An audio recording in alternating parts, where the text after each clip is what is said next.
Hello, I'm Isaac Hayes III, founder and CEO of Fanbase, and I'm here with a very important message. We are at a turning point in the Black community where we must have equity in the apps we use that scale to billions of dollars. But this time, we own the infrastructure, we own the culture, and we shape the future. And Fanbase is the future. Fanbase combines the free functionality of Instagram, TikTok, and YouTube into an all-in-one platform built for the evolution of social media and monetization. With over 1.4 million users, that's real proof that we are shifting the conversation of tech ownership and equity for creators. So right now, I want you to go to startengine.com/fanbase and invest today. The minimum to invest is $399. That gets you 60 shares of stock in Fanbase at $665 a share. This marks a turning point in Black ownership of social media. If we don't take this opportunity to own social media right now, we will always be customers to our own creations. And that can't go on. So once again, go to startengine.com/fanbase and invest today. We must own the platforms where our voices live, our stories matter, and where our culture drives the world. Thank you.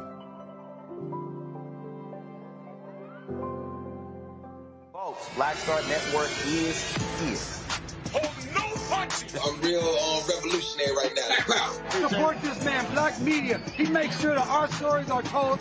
Thank you for being the voice of Black America, Roland. Stay black. I love y'all. All momentum we have now, we have to keep this going. The video looks phenomenal. See, this difference between Black Star Network and Black-owned media and something like CNN. You can't be Black-owned media and be scared. It's time to be smart.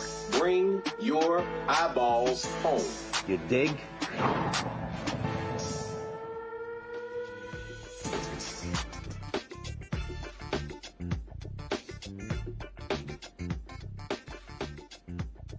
Well, it's Wednesday, December 3rd, 2025. I'm Brittany Noble, sitting in for Roland Martin. And here's what's coming up on Roland Martin Unfiltered, streaming live on the Black Star Network. Well, federal agents launched Operation Catahoula Crunch in New Orleans. Trump's mass deportation machine hits Louisiana. We'll talk to a reporter who can offer a perspective on what's happening in the Crescent City. And Texas just pulled the plug on programs that help women and minority-owned small businesses compete for state contracts. The unemployment rate for Black women is at its highest in 4 years. We'll talk to the NAACP's vice chair about how the job losses are a direct result of the Trump's racist policy decisions that have rolled back years of progress. And the Hope Global Forums just wrapped up in Atlanta. The theme, future-proofing. We'll show you Roland's conversation with legendary director Bill Duke and the founder of a tech company that can put all your information on your wrist. It's time to bring the funk on Roland Martin Unfiltered, streaming live on the Black Star Network. Let's go. He's got it. Whatever the miss, he's on it. Whatever it is, he's got the scoop, the fact to find. And when it breaks, he's right on time and it's rolling. Best believe he's knowing. Putting it down from sports to news to politics. With entertainment just for kicks, he's rolling.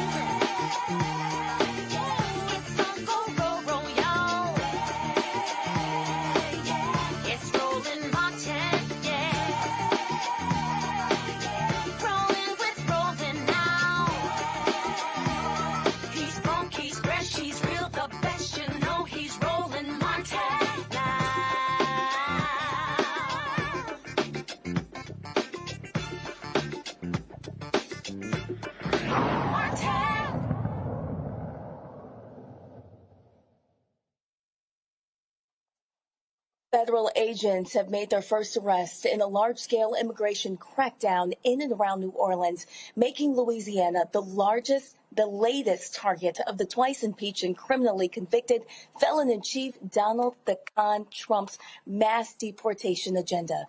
The Department of Homeland Security says Operation Catahoula Crunch will send roughly 250 Border Patrol agents into southeast Louisiana and parts of Mississippi to arrest about 5,000 people over the coming months. New Orleans was previously labeled a sanctuary city by Trump's Justice Department. The city's jail and police department generally do not assist ICE The state's Republican-led legislature passed laws that threatened local officials and even residents with jail time for hindering federal immigration enforcement. Joining us now is columnist with NOLA.com, Will Sutton, to discuss Operation Catahoula Crunch. Thank you so much for joining us, Will. Thank you, Brittany. Happy to be with you. Thank you. Tell us a little bit about what you're seeing there on the ground. Well, we've been anticipating this day since mid-November, when we got early reports that we were going to have the National Guard coming in, and then we already have had ICE. There's already the former Camp J is now a ICE detention center at Angola in Louisiana. And then we heard that the Border Patrol would be coming in. Of course, the Border Patrol has an entirely different jurisdiction, but they're making it us within that jurisdiction. I find it quite interesting that they continue to say New Orleans, and that they continue to say until recently Swamp was the part of the name of this operation. And the area that they're focusing on has nothing to do with the swamp. We have bayous around here, but more of that swamp territory is about more than an hour and a half west of Baton Rouge, from here and west of Baton Rouge. And the reason they changed this to Catahoula is our official state dog. And the Catahoula is known for rounding up sheep and cattle. And so it's not just a name. They have intentionally chosen this name and changed it from the swamp name to Catahoula to focus on their intent. And a lot of the first arrests that we've found are in Kenner, which is just outside of New Orleans in Jefferson Parish. And some of the video you just showed from NOLA.com, if the audio were playing, you could hear air traffic noise. And the reason for that is Kenner is where the New Orleans International Airport is located. For those who travel by air, it's MSY, not NO, but that's the Louis Armstrong International Airport. So that area has a population of about 64,000 people, and about 29% of that population is Hispanic or Latino. So there's reason for them to go into Kenner, yet they keep saying New Orleans. It's the New Orleans metro area, but there's a reason they're looking at Kenner, and they're also looking at Gretna, also nearby New Orleans, and they got about 17,000 folks there, and a quarter of Hispanic and Latino population there. We have seen that they were practicing earlier today with drones in the city park in New Orleans, a park that is close to 50% larger than New York Central Park, just to kind of give you a sense. And part of the reason for that, I figure, is because of its proximity to Kenner. You can pretty much get on the streets and the highway and be out there in Kenner in a very short period of time. And talk to us about the impact on businesses and schools, the local economy there. Well, one of the things that's happened a short distance from where I live, walking distance, there are some stores that cater to a Latino clientele, Mexican and restaurant food.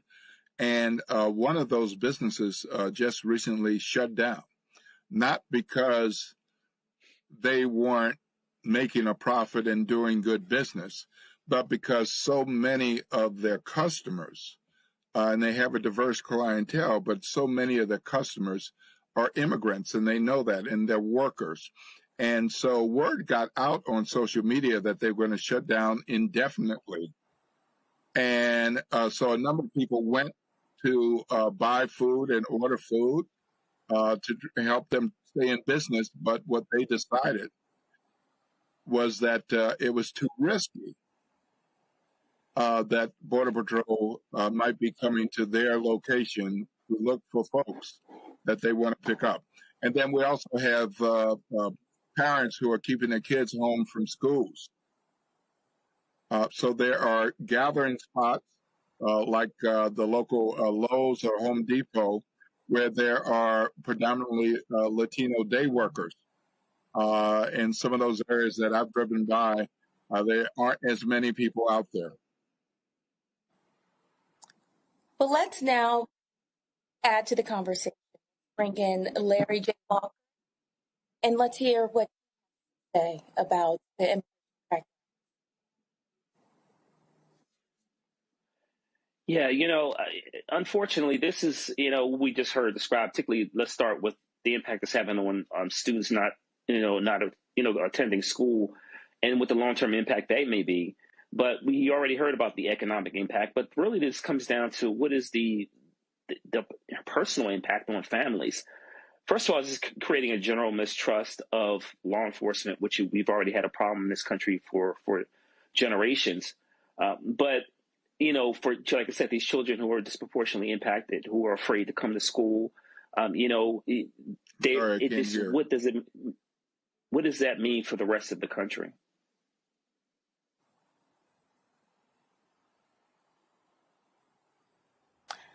Do you think that federal agencies are being completely transparent with the community? I think no, they're not. I mean, I'm sorry.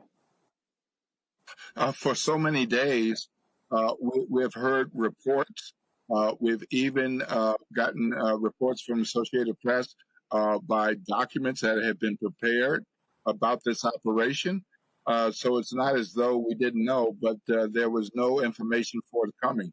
In addition to being a columnist for the Times-Picayune and NOLA.com, I'm a morning talk show host at the local Black radio station, WBOK. And it was just a couple of weeks ago that the New Orleans police chief, Ann Kirkpatrick, was on. And I asked her very directly, has anyone reached out to you and told you about what the plans are? And she said, no. No one had reached out to her. Not from the federal government, not from any of these agencies, and not from the state or the governor's office.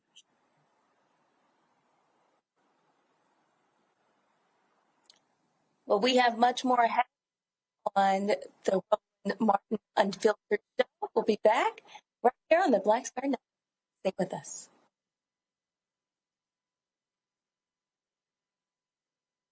They said the quiet part out loud. Black votes are a threat, so they erased them. After the Supreme Court gutted the Voting Rights Act in 2013, Republican legislatures moved fast. New voter ID laws, polling place shutdowns, purges of black voters from the rolls. Trump's Justice Department didn't stop it. They joined in. In 2018, his DOJ backed Ohio's voter purge system, a scheme that disproportionately erased black voters. Their goal, erase black votes and political power. Yeah, that happened. These are the kinds of stories that we cover every day on Roland Martin Unfiltered. Subscribe on YouTube and download the Black Star Network app. Support fact-based independent journalism that centers African Americans and the issues that matter to our community.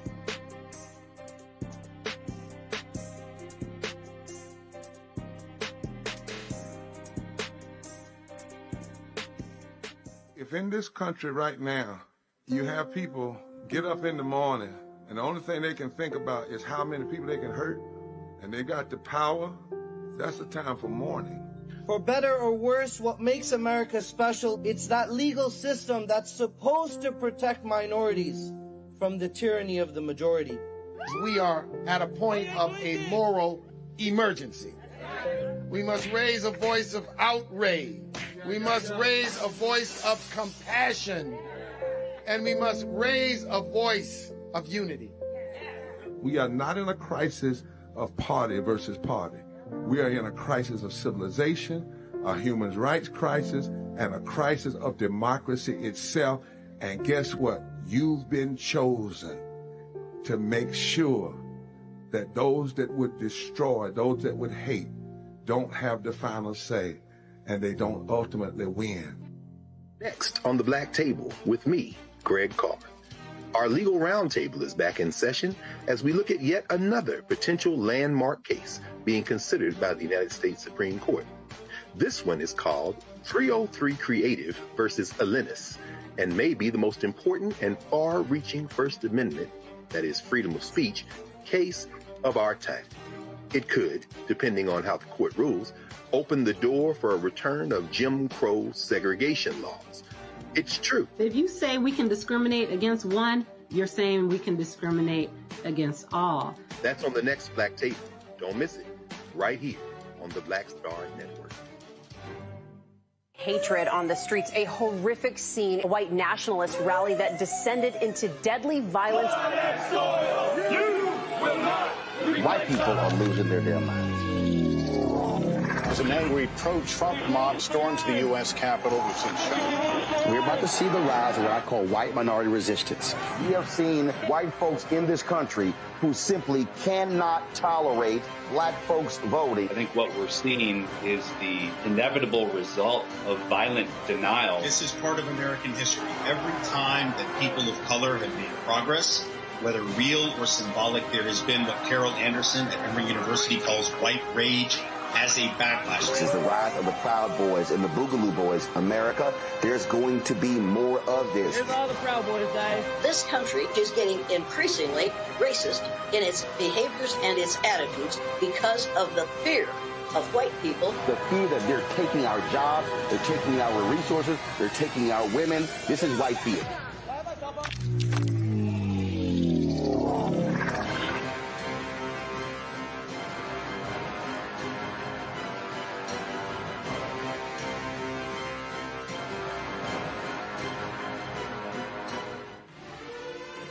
Violent white supremacy is, quote, the most persistent and lethal threat in the homeland. The greatest terrorist threat to the homeland is the homegrown violence stream, including hate crime committed on behalf of some kind of white supremacist ideology. They are coming after everything in black America. MAGA and Donald Trump are specifically targeting black America. They are going after the money.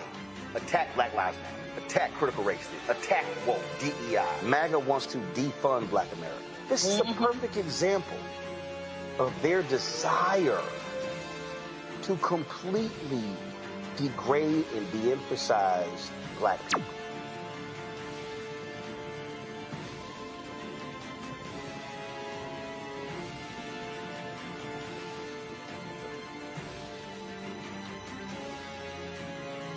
Hello, I'm Isaac Hayes III, founder and CEO of Fanbase, and I'm here with a very important message. We are at a turning point in the black community where we must have equity in the apps we use that scale to billions of dollars. But this time, we own the infrastructure, we own the culture, and we shape the future. And Fanbase is the future. Fanbase combines the free functionality of Instagram, TikTok, and YouTube into an all-in-one platform built for the evolution of social media and monetization. With over 1.4 million users, that's real proof that we are shifting the conversation of tech ownership and equity for creators. So right now, I want you to go to startengine.com/fanbase and invest today. The minimum to invest is $399. That gets you 60 shares of stock in Fanbase at $665 a share. This marks a turning point in black ownership of social media. If we don't take this opportunity to own social media right now, we will always be customers to our own creations. And that can't go on. So once again, go to startengine.com/fanbase and invest today. We must own the platforms where our voices live, our stories matter, and where our culture drives the world. Thank you. This week on The Other Side of Change. Book bans, anti-intellectualism, and Trump's continued war on wisdom. This is a coordinated backlash to progress. At the end of the day, conservatives realized that they couldn't win a debate on facts. They started using our language against us, right? Remember when we were all woke and the woke movement and all that kind of stuff? Now everything is anti-woke, right? When we were talking about including diversity, equity, inclusion in higher education, now it's anti-DEI. All this are efforts to suppress the truth because truth empowers people. You're watching The Other Side of Change only on the Black Star Network. Are you ready for the holidays? This week on A Balanced Life with Dr. Jackie, we're talking about all things anxiety and the holidays, whether it's performance anxiety, presence versus presence, making certain that everybody in your space understands the boundaries and how to respect your home. This week, we're talking about those things that will allow you to have a peaceful holiday season. It really is not about perfection. It's really about the house feeling warm and cozy and peaceful. You don't have to like everybody, but what you can do is be cordial in those environments. That's all this week on A Balanced Life with Dr. Jackie here on Black Star Network. They said the quiet part out loud. Black votes are a threat, so they erased them. After the Supreme Court gutted the Voting Rights Act in 2013, Republican legislatures moved fast. New voter ID laws, polling place shutdowns, purges of black voters from the rolls. Trump's Justice Department didn't stop it, they joined in. In 2018, his DOJ backed Ohio's voter purge system, a scheme that disproportionately erased black voters. Their goal, erase black votes and political power. Yeah, that happened. These are the kinds of stories that we cover every day on Roland Martin Unfiltered.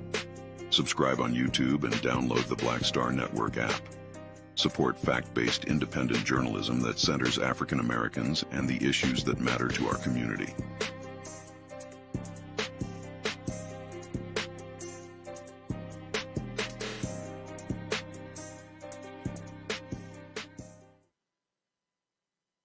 Next on the Black Table with me, Greg Carr. Our legal roundtable is back in session as we look at yet another potential landmark case being considered by the United States Supreme Court. This one is called 303 Creative versus Alennis, and may be the most important and far-reaching First Amendment, that is freedom of speech, case of our time. It could, depending on how the court rules, open the door for a return of Jim Crow segregation laws.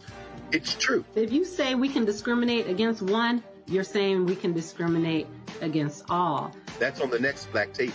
Don't miss it. Right here on the Black Star Network. Are you ready for the holidays? This week on A Balanced Life with Dr. Jackie, we're talking about all things anxiety and the holidays, whether it's performance anxiety, presence versus presence, making certain that everybody in your space understands the boundaries and how to respect your home. This week, we're talking about those things that will allow you to have a peaceful holiday season. It really is not about perfection. It's really about the house feeling warm and cozy and peaceful. You don't have to like everybody, but what you can do is be cordial in those environments. That's all this week on A Balanced Life with Dr. Jackie here on Black Star Network.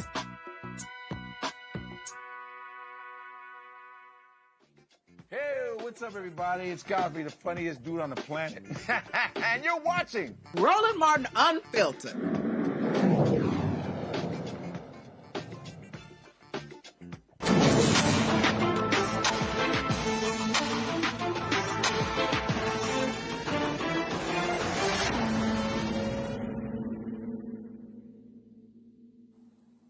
Well, Texas Congresswoman Jasmine Crockett recently laid condemnation of the twice impeached, criminally convicted felon-in-chief Donald the Trump's immigration agenda.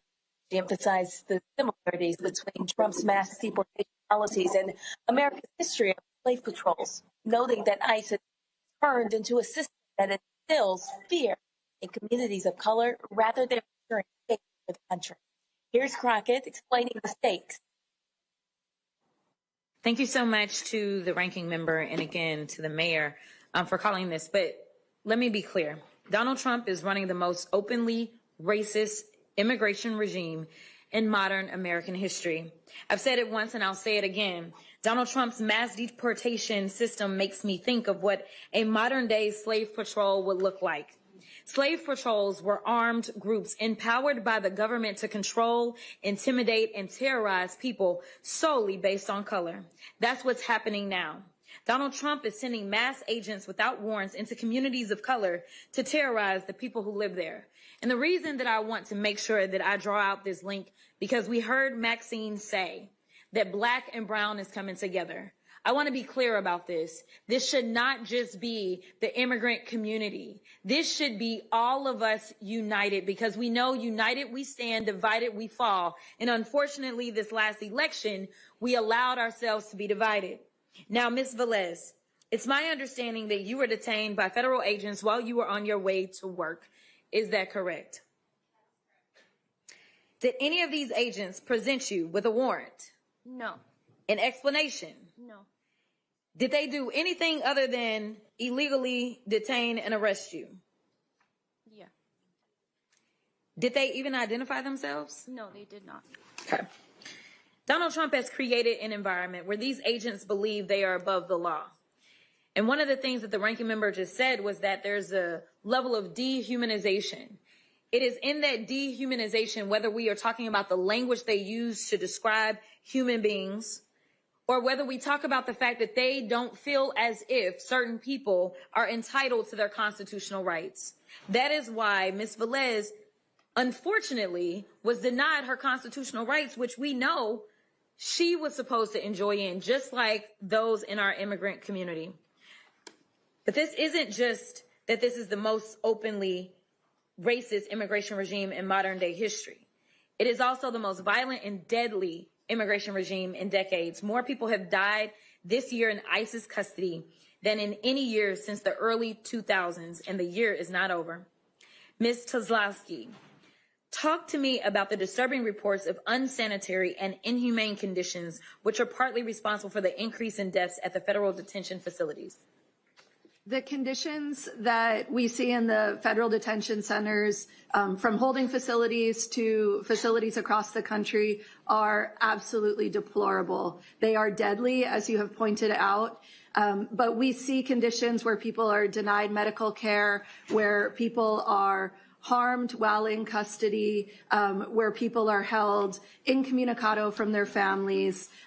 What we are seeing right now are the most horrific conditions, and they are simply designed to get people to give up on their cases. They're intentionally cruel, being kept away from their families.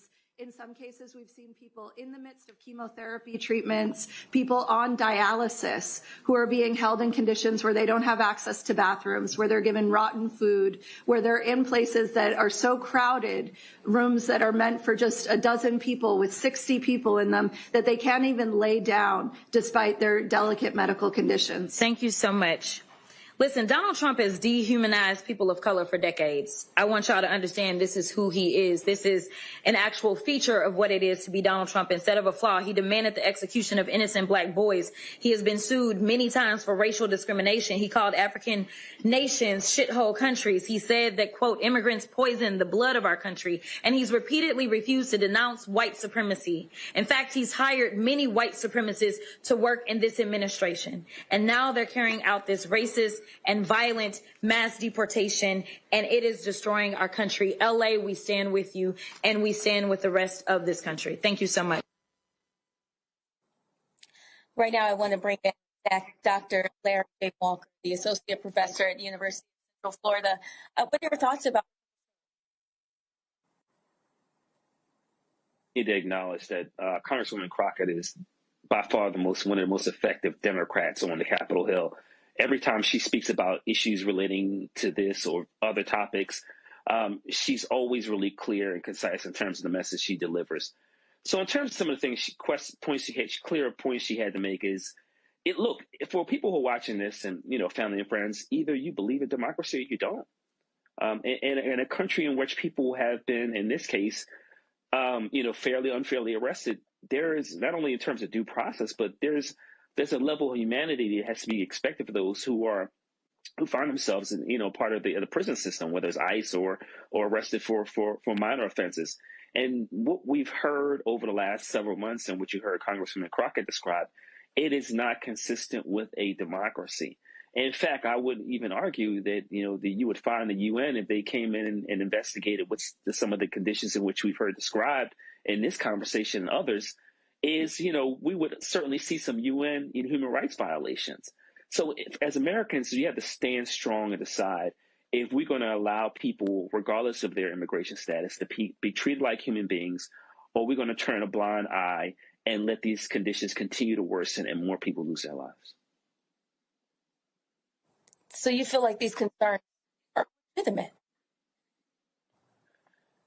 Yeah, I mean, this is inhumane. I mean, we can't constantly allow people to be treated like this. You heard the Congresswoman talk about individuals who are on dialysis or various other health issues that they can't even sleep on a cot, and maybe they have to sleep on the floor. We've heard all these conversations over the last couple of months about the food that individuals are receiving. In addition to that, what about all the pregnant women we've heard, in some cases, women losing the child because of the conditions they're living in, not receiving the kind of treatment they deserve. So, once again, the question I pose is if you believe in democracy, is this what a democratic nation looks like?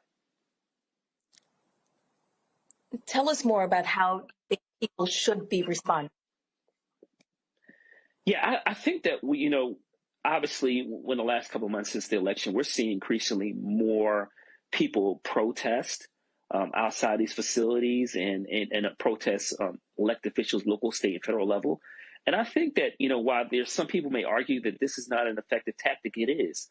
And how do we know that? Because history teaches that. When individuals protest from various racial, ethnic, and religious backgrounds, when they see injustice, then eventually the wheels of justice are turned in the right direction.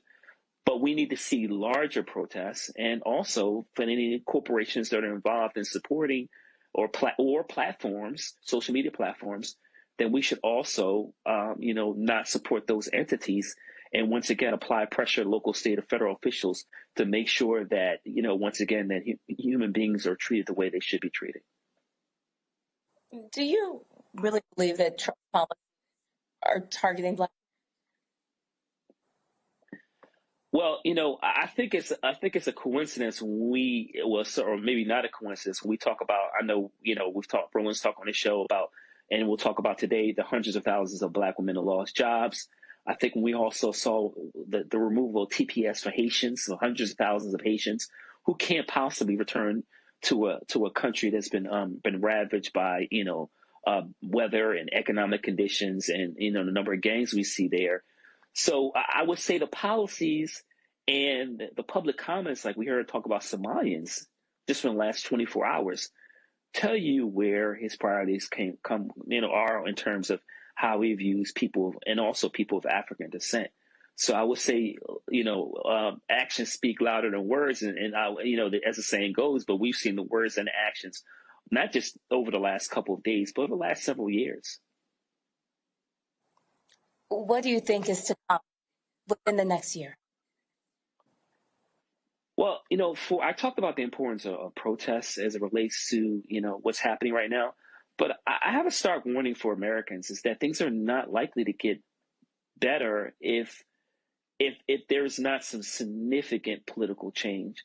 The Republicans control the executive branch, the House and the Senate, and several state legislators. So it's going to be really incumbent on American citizens to stand strong. And once again, if you, like I said, if you see injustice, you've got to, and in this case, you certainly do, is to fight for it, fight against it, and make sure this tidal wave doesn't continue to hit and hurt as many Americans as possible. Well, we have plenty of news coming up for you. As we just mentioned, coming up on Roland Martin Unfiltered, Black women's unemployment rate is the highest since 2021. We'll talk about it on the other side. You're watching Roland Martin. If in this country right now, you have people get up in the morning and the only thing they can think about is how many people they can hurt, and they got the power, that's a time for mourning. For better or worse, what makes America special, it's that legal system that's supposed to protect minorities from the tyranny of the majority. We are at a point of a moral emergency. We must raise a voice of outrage. We must raise a voice of compassion. And we must raise a voice of unity. We are not in a crisis of party versus party. We are in a crisis of civilization, a human rights crisis, and a crisis of democracy itself. And guess what? You've been chosen to make sure that those that would destroy, those that would hate, don't have the final say, and they don't ultimately win. Hatred on the streets, a horrific scene, a white nationalist rally that descended into deadly violence. White people are losing their damn minds. As an angry pro-Trump mob storms the U.S. Capitol, We're about to see the rise of what I call white minority resistance. We have seen white folks in this country who simply cannot tolerate black folks voting. I think what we're seeing is the inevitable result of violent denial. This is part of American history. Every time that people of color have made progress, whether real or symbolic, there has been what Carol Anderson at Emory University calls white rage as a backlash. This is the rise of the Proud Boys and the Boogaloo Boys. America, there's going to be more of this. Here's all the Proud Boys, guys. This country is getting increasingly racist in its behaviors and its attitudes because of the fear of white people. The fear that they're taking our jobs, they're taking our resources, they're taking our women. This is white fear.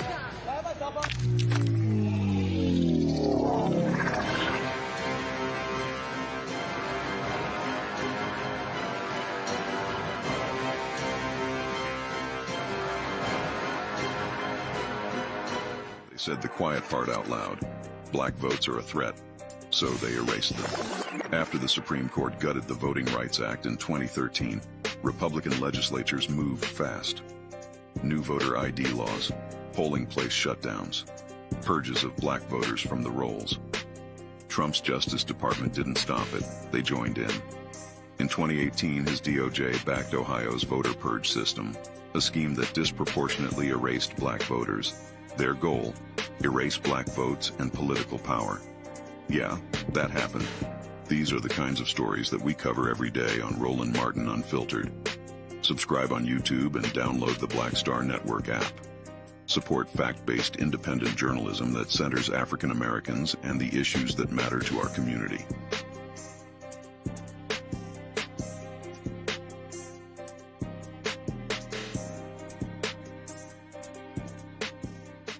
Are you ready for the holidays? This week on A Balanced Life with Dr. Jackie, we're talking about all things anxiety and the holidays, whether it's performance anxiety, presence versus presence, making certain that everybody in your space understands the boundaries and how to respect your home. This week, we're talking about those things that will allow you to have a peaceful holiday season. It really is not about perfection. It's really about, you know, the house feeling warm and cozy and peaceful. You don't have to like everybody, but what you can do is be cordial in those environments. That's all this week on A Balanced Life with Dr. Jackie here on Black Star Network.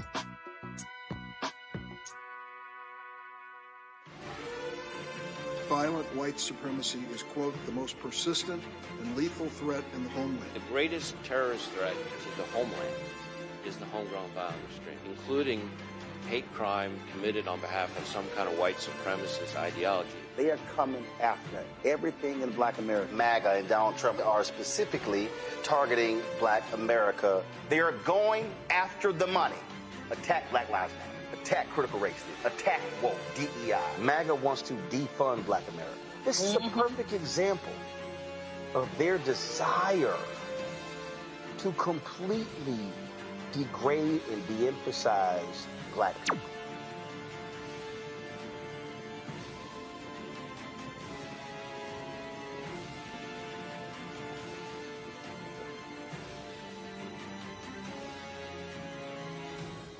Next on the Black Table with me, Greg Carr.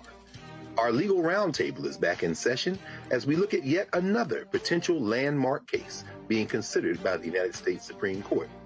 This one is called 303 Creative versus Elenis, and may be the most important and far-reaching First Amendment, that is freedom of speech, case of our time.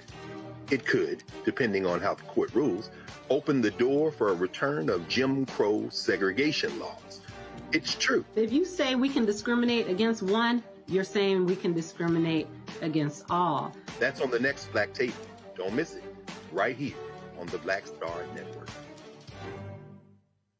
This week on The Other Side of Change. Book bans, anti-intellectualism, and Trump's continued war on wisdom. This is a coordinated backlash to progress. At the end of the day, conservatives realized that they couldn't win a debate on facts. They started using our language against us, right? Remember when we were all woke and the woke movement and all that kind of stuff? Now everything is anti-woke, right? When we were talking about including diversity, equity, inclusion, higher education, now it's anti-DEI. All this are efforts to suppress the truth because truth empowers people. You're watching The Other Side of Change only on the Black Star Network. It's your boy Earthquake, giving Roland Martin something to do, because he don't know what to do. He's from Texas. Ain't his fault.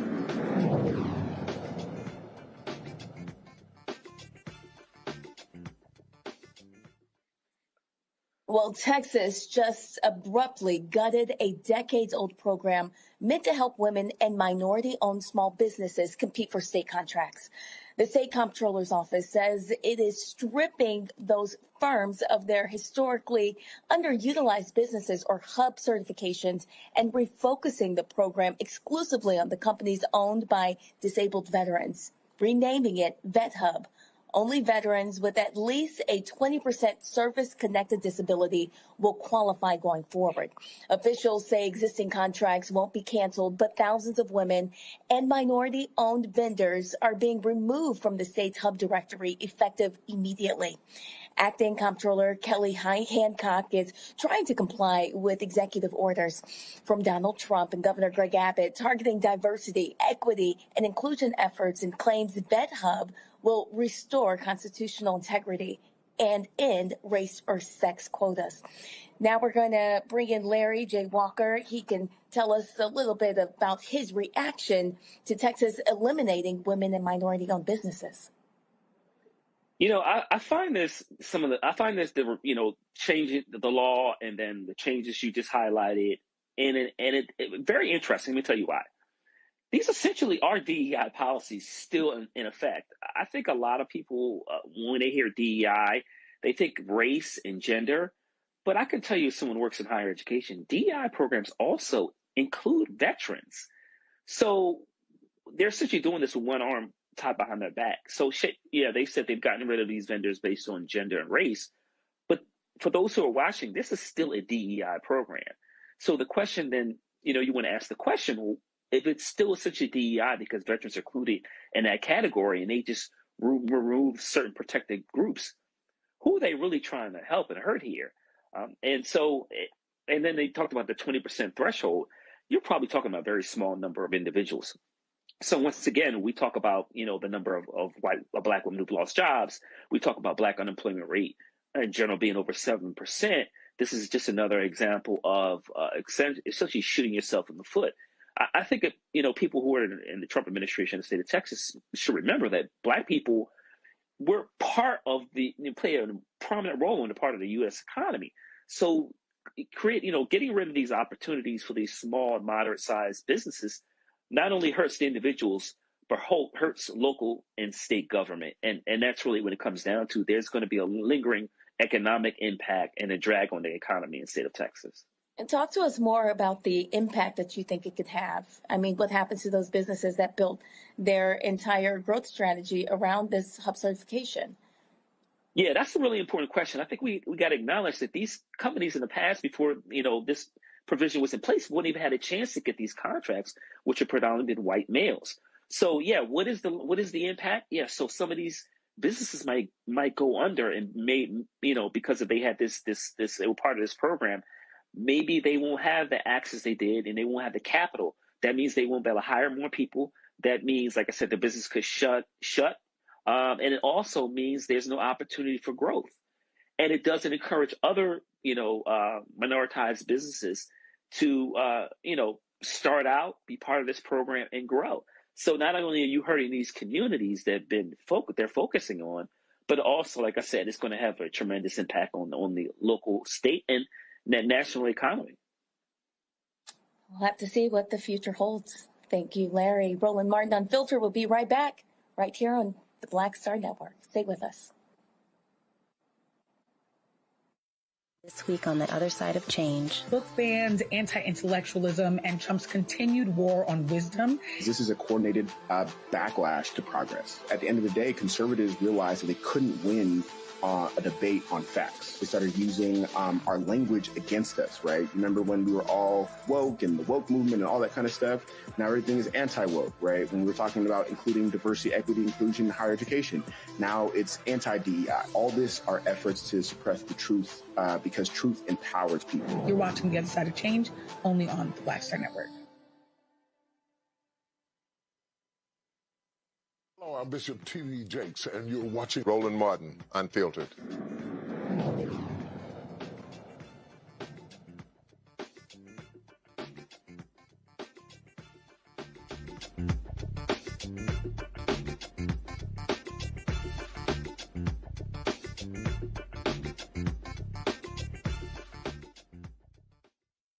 Well, this year, unemployment among Black women has increased significantly, rising from 5.4% in January to 7.7% in September. In April alone, over 106,000 Black women lost their jobs. The disparity in unemployment rates between Black women and other groups is widening faster than it has since 2020. The NAACP asserts that this trend is not merely a result of bad luck or market forces. Karen Boykin Towns, Vice Chair of the NAACP National Board of Directors, is here to discuss the economic challenges that are faced by more than 600,000 Black women who have been sidelined in the workforce. Thank you so much for joining us. Hi, thank you so much for having me. Yes, thank you. Tell us a little bit about what you're noticing. Well, I mean, we have a crisis on our hands, and it really is one that Congresswoman Ayanna Pressley has been sounding the alarm, but it really requires us to ensure that we are aware and that we are really looking to determine, what can we do? Because quite frankly, I don't know about you, but I have a number of friends who have been impacted, and it's not because they have done a bad job. It's not because they have decided to leave. It seems like it's a systemic disinvestment where they are being impacted due to nothing that they have done other than a lack of being undervalued. And just the times that we have found ourselves in where we have policies that are going against the progress that we've made, where we've had government shutdowns and, massive layoffs, and where corporations have walked away from commitments that they have made. And so here we find ourselves, but at the same time, we know that we must band together and find ways to continue to press on despite just the continued avalanche of issues that, want to overtake us. This topic hits home for me because I was one of the 600,000 Black women. I found myself without a job in September, and I've seen other journalists, Black women, that have lost their jobs too. Can you tell us if you're seeing any trends in the industries? Which industries are pushing Black women out at the highest rates? Well, I think it's important to note the industries where Black women are overrepresented, where we're finding and seeing some of this. We're talking about retail, we're talking about health, we're talking about the federal government. These are industries where we are over-indexed and where there are and I should also mention not-for-profits, those organizations that have been getting government contracts that have been impacted. And so that is where we're finding a lot of the loss. And what we know is that Black women in particular are paid less than others, 71 cents on the dollar.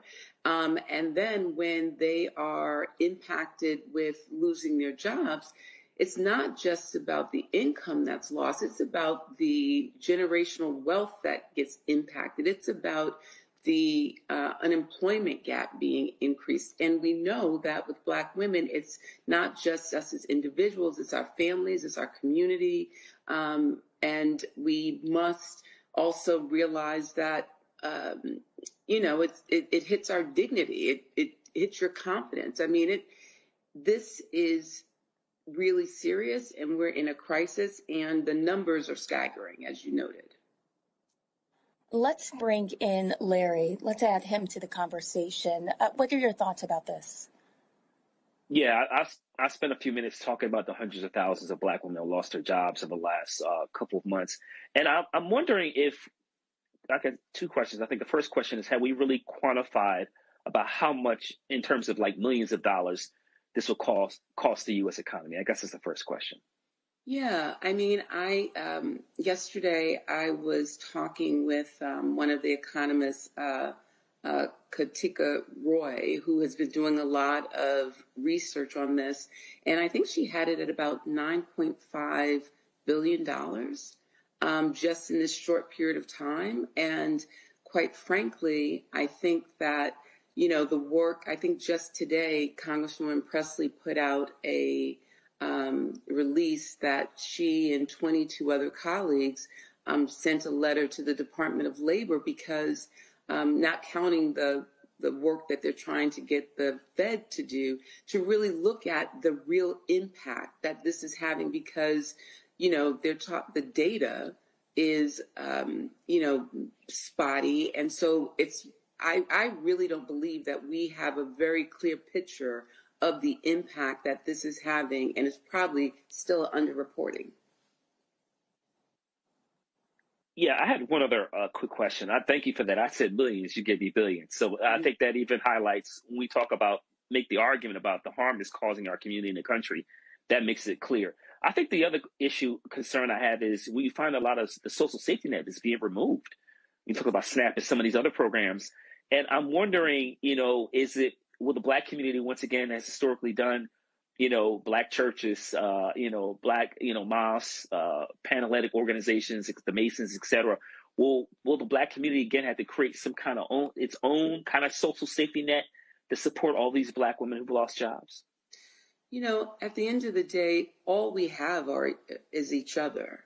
And, when I talk about this, community is definitely important to be able to lean on each other. And while there are systematic things we have to address, there are the small practical things that can be done. And so last month, the NAACP, had a virtual job fair where we had 13 companies that were looking for to hire. And we had over 4,000 folks that applied, that registered to participate. In the end, we had over 3,000, 57% of them were women. And I know that NCNW did something similar a couple of weeks after that. So, we have 4 planned for next year. We'll be working with our partners. But at the end of the day, that's just a drop in the bucket. It does not even begin, but we have to do something. Everyone, should do what they can, but ultimately we must, as a community, find ways to come together to address what we're facing, but continuing to advocate, continuing to press the mark, and say it all the time, but 2026 is a big year, and so voting will be something that we will be working really hard on to ensure that our communities understand that elections have consequences, and it is critical that we come out and vote our interests. Are there any other things that Black women you think can do to protect themselves in this moment right now?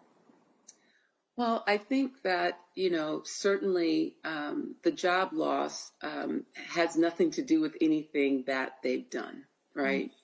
And so certainly one of the things that I think, a lot of my friends have been talking about is, determining where we spend our dollars, right? Being cognizant of what we're spending, but more importantly, where we're spending it and making sure that we're supporting those that support us.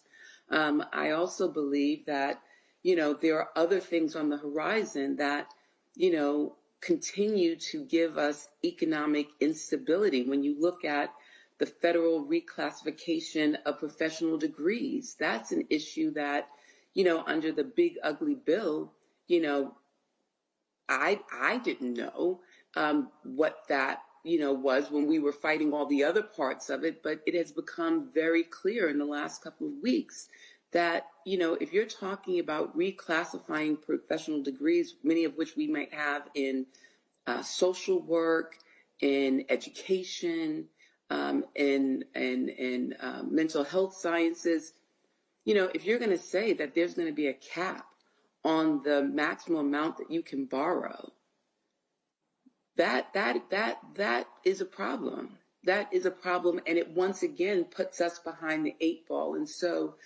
certainly as Black women, we need to, not go to our corners and, really remove ourselves from those networks that sort of give us life, that kind of keeps us encouraged, but more importantly, lean in to each other to really be supportive in ways where, each one, teach one, or each one share information that you have. Now is not a time to be gatekeeping. It's really a time to be open and sharing. And so, this too is a situation where it's serious, but at the same time, we have platforms like yours that allows us to talk about the issues and find ways to be able to galvanize ourselves to be the resistance. Well, Karen Boykin-Towns, thank you so much for joining us and for all the work that you're doing. Larry, we want to thank you for your insight tonight as well. And you are watching Roland Martin Unfiltered on the Black Star Network. We'll be right back. Thank you. Next on the Black Table with me, Greg Carr. Our legal roundtable is back in session as we look at yet another potential landmark case being considered by the United States Supreme Court. This one is called 303 Creative versus Alennis, and may be the most important and far-reaching First Amendment, that is freedom of speech, case of our time. It could, depending on how the court rules, open the door for a return of Jim Crow segregation laws. It's true. If you say we can discriminate against one, you're saying we can discriminate against all. That's on the next Black Table. Don't miss it. Right here on the Black Star Network. Hey, I'm Tasha Cobbs, and you are watching Roland Martin Unfiltered. But I need a little filter. I need something. Blow me out. Make me look 35.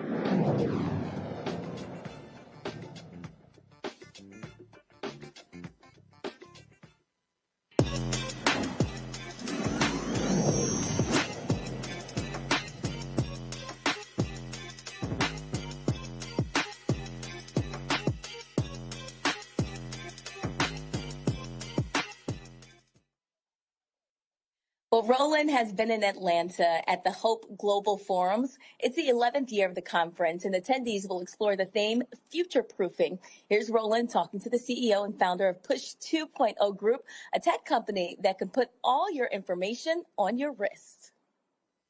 So, folks, we're here at the Hope Global Forum 2025, and the beauty of this, and I've always talked about this, is that you come across a lot of different people. So you come here, you got an idea, there's something that you want to do. You don't know who you're going to run into. You don't know who they know.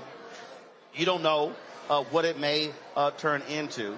And my next guest, I met 3 years ago here at Global Hope Forum. And again, it's just talking, and then all of a sudden, he showed me some technology, and I was like, pretty cool. And now, 3 years later, his company has totally changed, and it shows you what happens when you go to places, whether it's here, whether it's Afrotech, whether it's National Association of Black Journalists, I don't care what it is, and how you are to make connections with folk to be able to build, expand, and grow your idea and your business. So Dr. Janaka Wardrick, Push 2.0 group is here. Yes. So, man, good to see you. So, again, 3 years ago, so you had this, so you were walking around, and you had this technology. It was a band, and you were like, hey, you know, you can sit here, we can program it, and then that way folks can just hold the phone up, and all of a sudden it reads stuff. And I was like, all right, pretty cool. Yes. And then it was just you, and you were just trying to make it happen. And 3 years later, a lot has happened. Well, it's a little bit more than that. And you're being a bit modest. But it was after you saw it and you liked it and you started using it. And again, for everybody's watching, we were just in the hallway. We were just talking. I was like, all right. And you said, I want to show you this. And all right. And it wasn't even just that. I think you had ran out of business cards because people were swarming you. And I was like, well, this is an opportunity to get something in your hands. But from the moment of meeting you, when you introduced me to AJ Calloway, it literally started a snowball effect. So during that time, it's called the Techlet for all of you at home. The snowball effect that it started was not just in confidence, but also in teaching me something more how to put ourselves out there.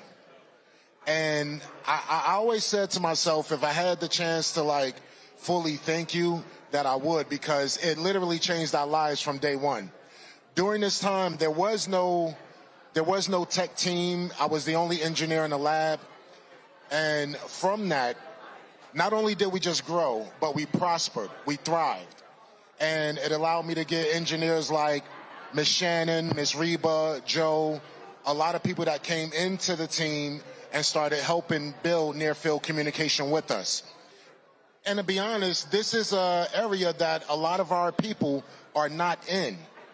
Majority of the time when they think of intellectual platforms for us or intellectual professions, they're looking at things like medicine, pharmaceuticals. We're not always in the development stages. Mm-hmm.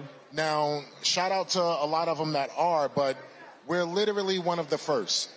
And to have a science laboratory that's based around NFC research here in Atlanta, Georgia is outstanding. Folks who don't know, what's NFC?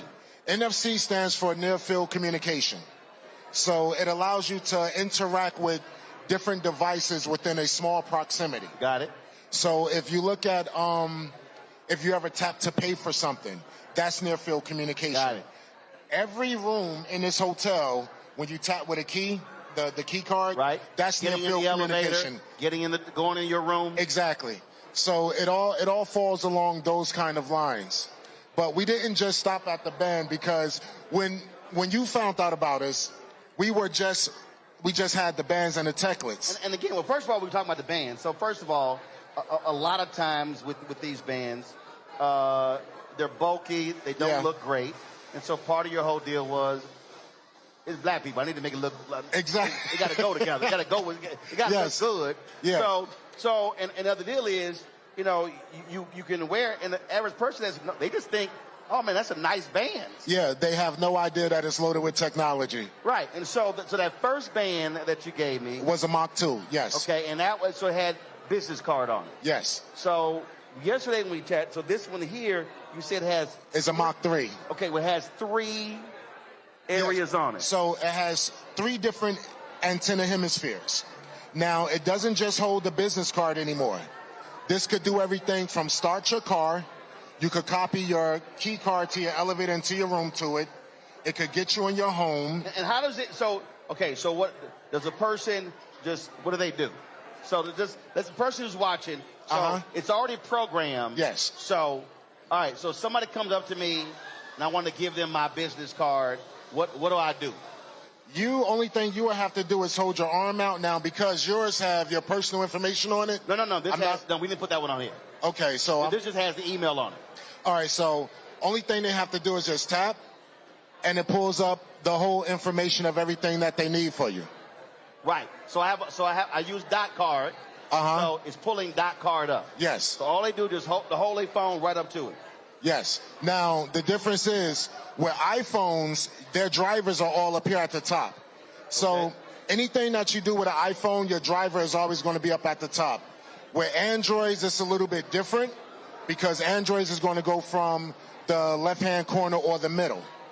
So it's the hemispheres change depending on the type of phone. So the middle one was the business card. Yes. And I forgot. So I forgot what she put on this side here. I think it was how to support the show. How to support the show, and also I believe it was the YouTube as well. Yeah, so YouTube. Am I right, Ms. Shannon? Yeah, the YouTube is on this side over here. Yes. So pull your phone up. Okay. So we're gonna tap on the right side. So on this side, it takes right them directly to the YouTube. Right to the YouTube channel. Yeah, allowing them to subscribe. Give me a shot, Henry. Right, Henry, you got there. that? So you tap. You, with your phone, you just tapped on that side of this wrist. Yes. And automatically to my YouTube channel. Exactly. So now, if somebody comes up to me and they're like, hey, I want to subscribe to your show. Very easily. But now this is the thing. When we think about something like that, someone like you who comes across millions of people a year, you don't come across 5,000, 10,000 people. You come across millions. Even here, you're coming across close to 20,000 people just here. Right. But the way it converts into something financial is outstanding. So when I first developed it, it wasn't an idea of building a business. When I first built it, I built it for myself. And the algorithm was written on a piece of plywood pulled out of the wall. This is it was on Whitehall Forest Court and Boulder Crest, right here in Atlanta. You have that plywood? Yes. We still. Nah, we ain't framing. You know what? I actually have it sitting inside of storage. No, you got to frame that, bro. I know. You got to frame that. But you got to put that in a frame. It's a big piece of plywood. It's a big ass frame. They make big ass frames. Yeah. Okay. I never thought about framing it because honestly I wouldn't know how do you frame a piece of plywood? No. Trust me, people who do this, you can take it to Hobby Lobby. They frame all kind of stuff. Because if that's the origin of your business, yes, dude, that you need to frame that. So this is where it took an amazing turn at. After you introduced me to AJ, because he was here, yes, and I was like, hey, check this out. He was here with Miss Basketball at the time, Christina Granville. Yes, and he followed me, but then he popped up at the Russell Center where I was at, teaching a workshop. And while he was coming to pick one up, Donald Beamer, the senior technology advisor to the Mayor Andre Dickens, was literally just standing in the corner. And when he saw, he said, well, what was that AJ had on his wrist? And I was like, what, the tech lab? He was like, yeah. Where's your lab at? Let me give you a call. And next thing you know, he shows up at the lab. He spends a whole day with us. And they started using, I don't know if I could talk about on camera what they're using it for, because that's their business, but they started using it for some pretty interesting of Atlanta. Using it for some pretty interesting stuff, which sent us totally into the stratosphere. And now that they're seeing us in this space, I would say we created some pretty cool stuff, but in retrospect to it, with things that Atlanta go through with having food deserts and stuff like that, it allowed us to create other technology to benefit the city. So you took that initial idea, as to how more can we do. And then the point we were making here is that it has 3 touch points. And what you were saying is that with the app, I can change whatever you want. So if it's like, all right, if people say, I want to support your show, like a matter of fact, earlier, a brother said, hey, I want to Zelle your show. Yes. So I can have a program to where, boom, you can have a whole POS system on your wrist. Okay, again, for the person watching, what the hell is a POS? A payment processing system. Point of sale. Point of sale, there you yes. Go. So usually when people see a point of sale system, it's bulky, it's a cash register. It's a square. Yeah. And I gotta go get it. You gotta have it charged, all those kind of things. This, you don't need to charge it. It's waterproof. You can run over it with the car and it's gonna last. So we built it to do multifunctional things, not just one, but so you can actually how do you say, limit the footprint that you carry with yourself. Yeah, because you're not trying to, listen, the whole point of QR codes, I'm not trying to carry business cards. I'm not trying, and if I'm giving a presentation and I'm talking to 200-300 people, yes, they can just pop it up on the screen and just hold your phone up. I'm not trying, right, I'm not printing them damn cards. I got to remember to carry, and most people never even hit you anyway. Yeah. So the whole point is using technology to make your life a lot easier. Absolutely. So two of the main things that it mainly does is even when they're gathering your information from there, it puts it in their phone automatically. So you don't have to wait for the return call from a business card, of which 9 times out of 10, they don't do. Like, we were taking a survey while we were here and just watching. 90% of the people that get business cards, while they're here at the Global Hope Forum, you're not seeing them take it and transfer that information into their phone. Nope. So it ends up in a junk drawer. It ends up in a gift bag, of which... See, what I do is, because you can lose a card. Yeah. Or people write something down. I remember I did the National Black MBAs in L.A., and Idris Elba was on the panel. Okay. He's like, man, that was a hell of a job. And so he writes his number down and gets to, dude, I don't know what the hell happened. Because I flew in on a red eye, moderated, flew back on a red eye. I have no idea what, they were like, how the hell you lose Idris Elba's phone number? I did. So what I do a lot of times is, so folks will hand me a card, and if I'm like, no, I'll take a picture of it. Because I've lost, and that saved me several times. So I'll be like, damn, what happened to that card? So I used to have another, it was an app that you could immediately scan the card and right to your phone. But you're absolutely right. There's nothing worse than you're like, what the hell did I do with that card? So you looking all in the bag and you looking everywhere. Yep. And then if you're walking around with a stack of them, they end up crumbled up. You can't read the information or anything like that. Right. So it changes the trajectory, just not on how we transfer information, but how we connect as people. Got it. Because once you have somebody's phone saved and they're following you on Instagram or they done subscribe, now you could get into building a relationship. Yep. Now you could get into talking to them about things that actually matter to your movement. So with these here, how many different colors and styles that y'all have? Oh, man. So we drop them like Jordans. I'm going to be honest. So we have right now maybe like 20 different styles, but it goes from the Mach 1 to the Mach 2 to the Mach 3. Got it. And here's a funny story about it. And we was touching on this yesterday. I have seen people lend their techlet to other people when they're going to events. Nobody uses it for the same thing. So take, for example, if this person owns a fragrance company or this person has a media company, if it's to drive subscriptions, from this event alone, you could get easily 10,000 subscribers just by walking in a hallway. Right. What that does is, in turn, is it gives you an idea to look at how you're communicating, not just better, but more efficiently. Right. And it becomes like something that you have with you every day. No difference than your phone or people's prescription. You never know. Now, so you talked about, what are the other things that y'all have developed? Oh, man. You got some stuff right here. So this box right here, that's what this is. Yeah, this is the techlet. But like I said, this is just where we started. Right. It's not where we finish. So this right here, we call this is how we tithe. These two devices right here. This is called the DigiSpike, and this is called the Plant Pod. This is called the DigiSpike. So DigiSpike. Yeah. So take, for example, when you're on a farm, right, and you're seeing crops grown, normally you just see a rock or a stick with the name on it: carrots, corn, aloe, things like that. However, what if when you tap here, you don't just know what it is, but you know how to prepare it for a remedy, for food, for cultivation, or even for medicine? So let's say, my brother has a garden in the back of his house. Yes. And he grows, he's an executive chef. And he grows stuff. So by having this, it's not just that's tomatoes, that's this, that's parsley, that's whatever. That could tell his sous chef what ingredients he used that tomato in and what to use it for. Okay. It allows, not even just for that, even with kids, because the Andrew Young YMCA and the Village at Carver YMCA is currently using our plant technology. All right. The kids, get a chance to learn from this as well.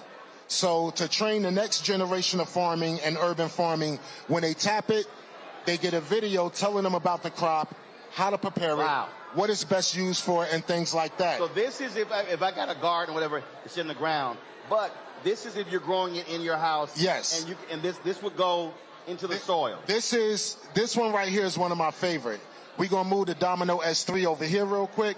So the plant pod does something pretty cool, right? Usually a lot of people, they don't have green thumbs.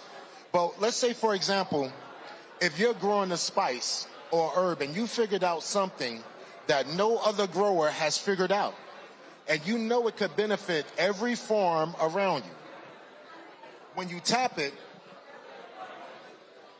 what it does is it brings up an application interface that basically, when you input the information from the trimming to the plant soil, all the way down to the nutrients that you're using, once you hit submit, you share that information with all the farmers within a 5-mile radius of you. Zoom in, you'll see.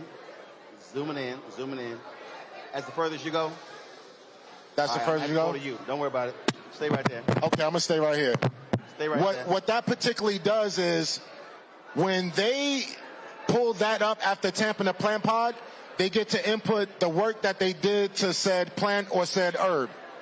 Meaning, anything that you use that was beneficial, that allowed you to yield a higher harvest or a bigger harvest, once you hit submit, it shares that data and information with all the other urban farmers within a 5-mile radius of you. Thus, if something is working good for you, it works good for them. Cool. If you found an invasive species or crop, and you share that information, now they also know what to look out for. So to keep their crop safe, but also to keep everybody in a good trajectory of what's growing at the same time. Okay.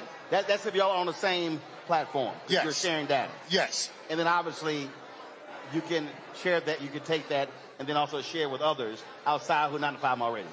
Yes. Okay. You can, but it's mainly used for urban farmers within food deserts. Got it. Because the whole idea of this came out of me growing up in a food desert. Right. Now, over here on this side, this is what we call the Domino S3. So we build things for the real estate industry, Airbnb industry, Verbo industry. Yep. So normally when a person goes and they check into an Airbnb or they check into any kind of room share, you don't know where the food is at. You don't know where to go shopping at. Gotcha. You don't know where the nightlife is. You don't know the neighborhood. You don't know the area. However, what makes this cool, I'm going to just hold this right here so you can see. Right? Well, I got it. Okay. So, what makes this one of my favorite is because... And first of all, where does this go? In the Airbnb? In the Airbnb, directly by the door. So if you got an Airbnb, that person's coming in, this is by the door. Yes. Go ahead. So what they do, let's say if you didn't know where the food was, only thing you do is tap at the top, and it takes you to the grocery store within a 5-mile radius of said location. Got it. Hold up. Yeah. And then it says, see results closer to you, not now. Yeah, go ahead, not now. So when you tapped it, it showed... Directly, the grocery stores from where we're at right now, it's telling us the Kroger's, the Publix, everything that's directly next to us. So that top one, that's food. Yes, now right there. What's this one? God forbid if you hurt yourself, that's the hospital. Hospital or the urgent care or whatever. That's closest to you. So you tap that? Exactly. Got it. Now, and at the bottom it goes for nightlife, but that's not what makes this cool. Let's say if you have an Airbnb here in Atlanta, but then you open up one in New York. You ship one of these to New York and it automatically updates itself. You don't have to do anything to it, and neither does we. Oh, wow. Yeah. So once we build it and code it, it's easy, ready to go. That's what we call NFC anchoring technology. So what it does is it brings up the things that you need that's within a proximity of you, within a short radius, not a far radius. All right. And it's called the Domino S3. So y'all been a little busy. Well, this is not even scratching the surface. So there's everything from interactive clothing. We build businesses with this stuff. We build buildings with this stuff. One of my most sought after right now that I'm really excited about, and everybody could be on the lookout for it. It's called HB 742. So HB 742. Yeah, I named it after my big brother. Okay. But I'll give you an idea. I'll do it one more time and see if you catch what I'm saying. What, the Kente? No. Interactive clothing. Got it. Fully integrated. Okay. So the thought of it is for military use. If, God forbid, if a soldier get hit with an RPG or a grenade, it allows them to find the body parts and things like that to get back to their family so they can have a respectable burial. Okay. Things like that. But also utilize for street teams. So no more street teams walking around with a whole bunch of book bags full of things. They can have everything from giveaways to gift cards to you name it, all by people just tapping their garment.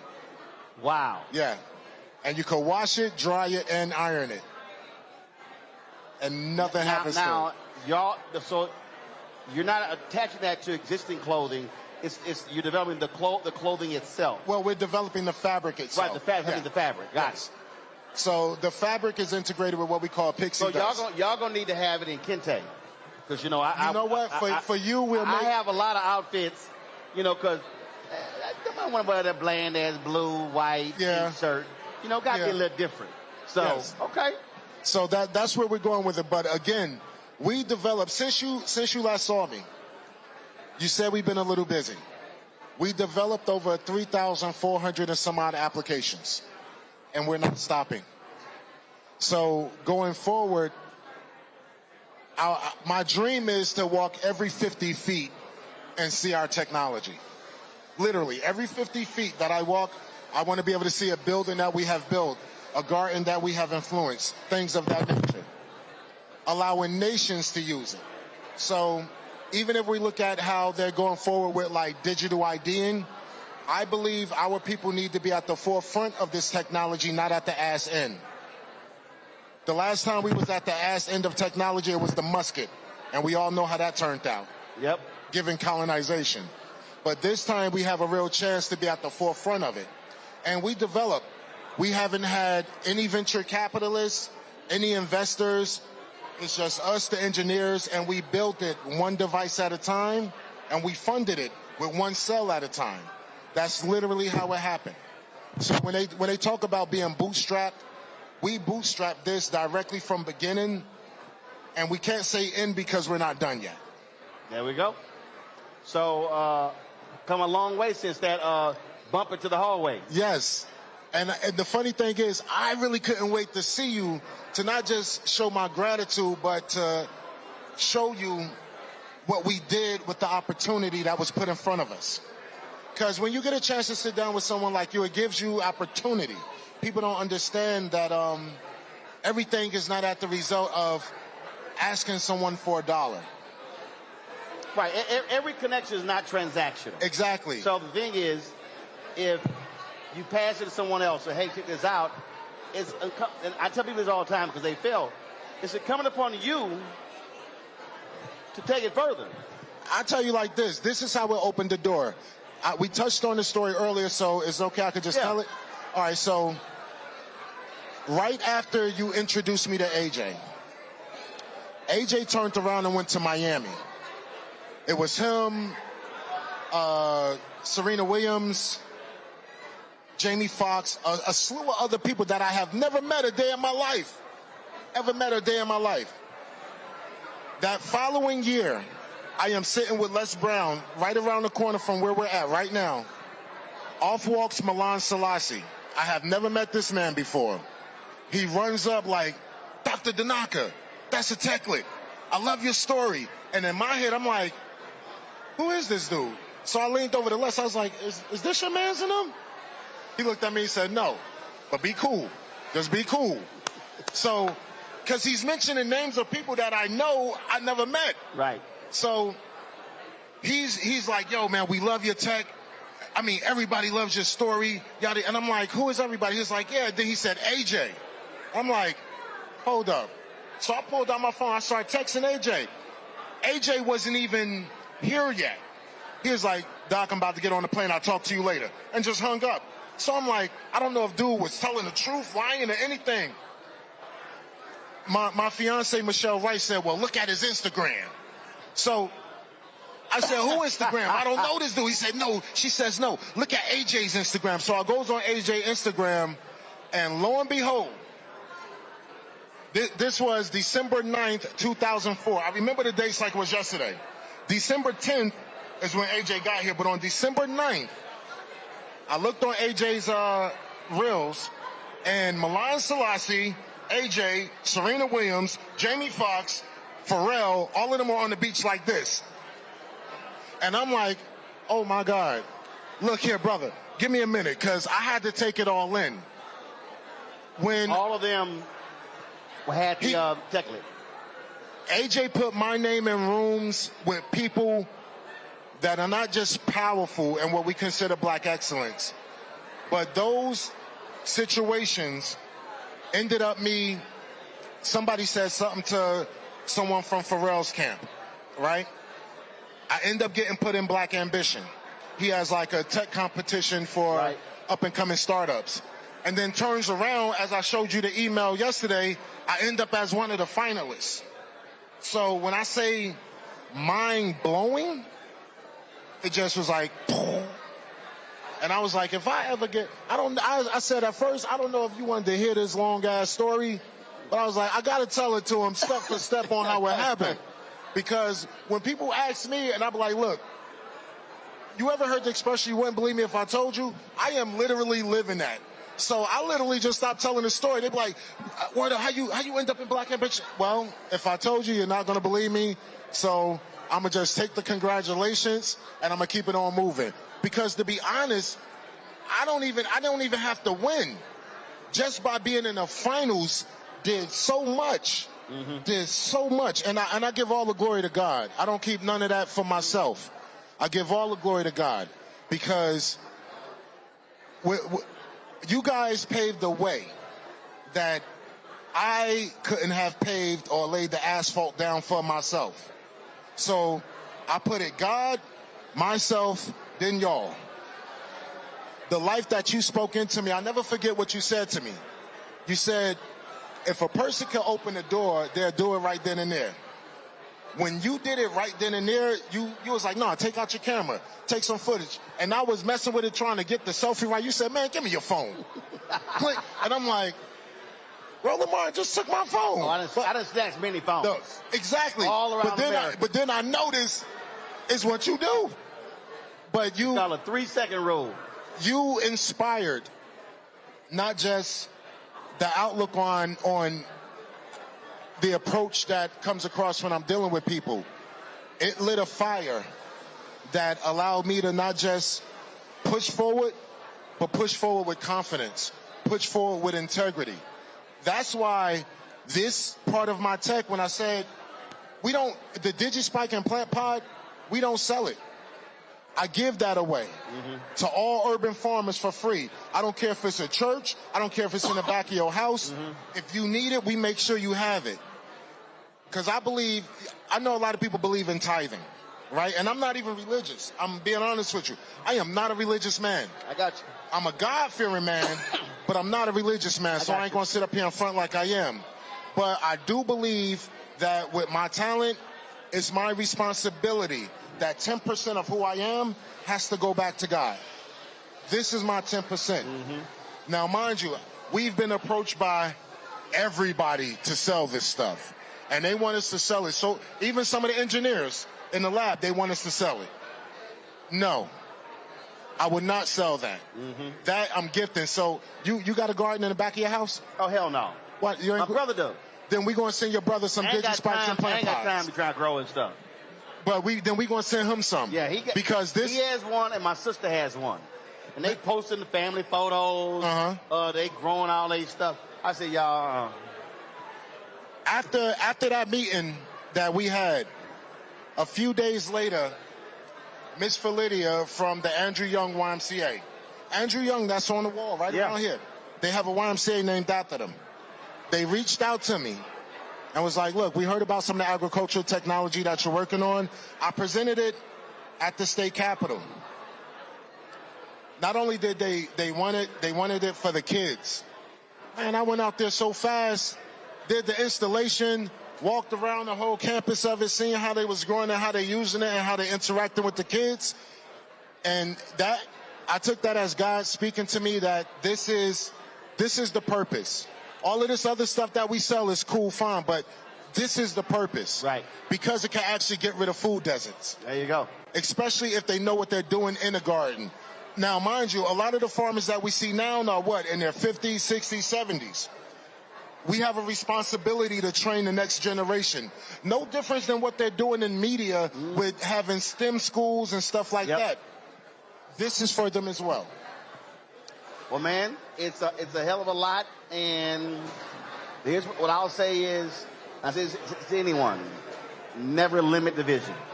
Nah, I won't. And I appreciate that. You speak life into me. I appreciate it. Yeah. Congratulations. You know what? I'm not going to take that congratulations yet until we're done. Because literally... you're never going to be done. Hold on. I'm about to show you the other blessing that came out of this, right? You was just sitting up here interviewing Bill Duke, right? Yep. His daughter was right there. She said, listen, I've been hearing about you. I've been waiting to meet you. And now you're standing right here about to be interviewed by Roland Martin. And I'm like, yeah. She was like, listen, we have a museum that they're doing. So what I do for them, I'm dedicating to Roland Martin Unfiltered. Because they want us to check out their whole museum and what they're doing for with their legacy here in Georgia. But again, it's another connection and another opportunity. Like, anybody that's really about doing something, they need to be around brothers like you. They need mentors like you. You mentored me 3 years ago for about an hour. And I hung out. I got a chance to meet Deshaun and the other crew and things like that. That's why when I see you guys, I immediately go into my giving mode. Because y'all done given so much to me. It's literally no way I could repay you outside of the stock options that we going to be giving out. Outside of that. I don't mind stock options. It's literally no other way I could, because this is what we call a real blessing. Yep. Everybody else, they'll sit up and flex. They'll try to sit up here and pontificate. That ain't me. And when I say it's coming from the bottom of my heart, it really is. I appreciate it. Because a lot of the people that could have helped, they wasn't in a position to do what you did. They wasn't in a position to speak life like you did. So, yeah, you could give me all the congratulations that you want. I'm only going to give it right back. Or at least 10%. All right, then.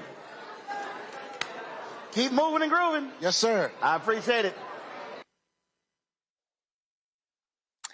Well, you are watching Roland Martin Unfiltered on the Black Star Network. We'll be right back. This week on the other side of change. Book bans, anti-intellectualism, and Trump's continued war on wisdom. This is a coordinated backlash to progress. At the end of the day, conservatives realized that they couldn't win a debate on facts. They started using our language against us, right? Remember when we were all woke and the woke movement and all that kind of stuff? Now everything is anti-woke, right? When we were talking about including diversity, equity, inclusion, higher education, now it's anti-DEI. All this are efforts to suppress the truth because truth empowers people. You're watching The Other Side of Change only on the Black Star Network. Michael McMillan, President and CEO of the Urban League of Metropolitan St. Louis, and you are watching Roland Martin Unfiltered.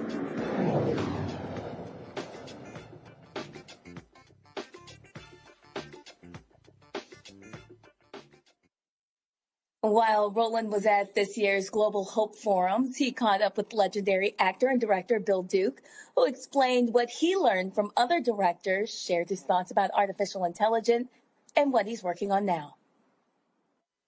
Bill, what's happening, man? Hey, man, trying to be like you when I grow up. You the king of the tracksuit. You gonna be comfortable, casual, chill. I love comfort, man. At a certain age, comfort's important. Oh, I agree. That's why. Look, when I got dressed, I'm like, no, we're gonna keep it real simple. That's beautiful. Yes, sir. Beautiful. So what's been going on? You got lots happening. Hollywood Walk of Fame. Folk acknowledging your brilliance. I really appreciate it so much, and it's part of my legacy, so I really feel grateful that it's happening. So positive. We last talked a few years ago, and your book was out. And so, what's you working on now? Documentary? Say it again. So you're working on a doc right now. What are you working on right now? I'm working on several things. You know, the major thing I'm working on is the Red Fox story. The Red Fox story. Oh. Yeah, I'm going to do we're having together a feature film and some other things about, because people don't understand he was a pioneer in so many ways. Right. And he went through a lot. Mm-hmm. And so I want to tell that story for his legacy. You know, the thing that I think is so critically important, there's so many individuals, so many African Americans whose story never been told. I agree. You talking about Red Fox? We could talk about Sam Cooke. I mean, listen. Thank goodness his son led it, but the amazing documentary that was on Dick Gregory, and we could just sort of go on and on. I remember when Harry Belafonte, Mr. B, in his book, he said one reason he said he did it, and then they shot like 800 hours worth of content. They did the documentary, but they've got so much stuff from multiple other documentaries. And he said in his book that he regretted that Marlon Brando never told his story. And he said he wanted to make sure that his story was told, was put down. And I just think that, the ability for us to tell those stories to a whole new audience so they understand who these folks were and what they contributed to society, to Hollywood, to entertainment, that too often has been ignored. Well, there's history. And then his story. Come on now. I say that all the time. Yes. There's history and there's his story. His story. And the thing, I was just telling somebody the other day, and see, one of the problems that I have is that a lot of these documentaries are not led by folk who look like us. I know. A lot of the autobiographies are not written by folks who look like us. I agree. And that just sort of just drives me crazy when we have storytellers, when we have people who can do those stories service. I agree, but I think that things are changing in the sense that social media really gives us a platform that did not exist previously. Right. I think although AI has its negative elements, it can be also used for positive. Mm-hmm. And I think that we have to really study that and also prepare our children for the future they're going to face, because I have friends right now who have kids in college that are studying disciplines that will be obsolete by the time they graduate, but they'll still owe the student loan. Right. Well, the thing that how I look at it when we talk about content, what I say is the technology changes, the tools change, but the fundamentals of the craft still remain the same. I agree. So when writing, it's who, what, where, when, how, and why. In terms of media, that's just the basics. Now, how you do the story, whether it's newspaper, magazine, whether it's digital, now whether it's how do you utilize video. So what I am constantly saying to folks is, I need you to learn the skill set. I need you to learn lighting, audio. I need you to understand the basics of shooting and everything. And now you can take that and now apply it to, we talked about it before, I am absolutely infatuated with High Flying Bird. Yes. I'm telling you, I'm talking about with my interns, I talk about that movie everywhere, Because Soderbergh shot it with 2 iPhone 7s.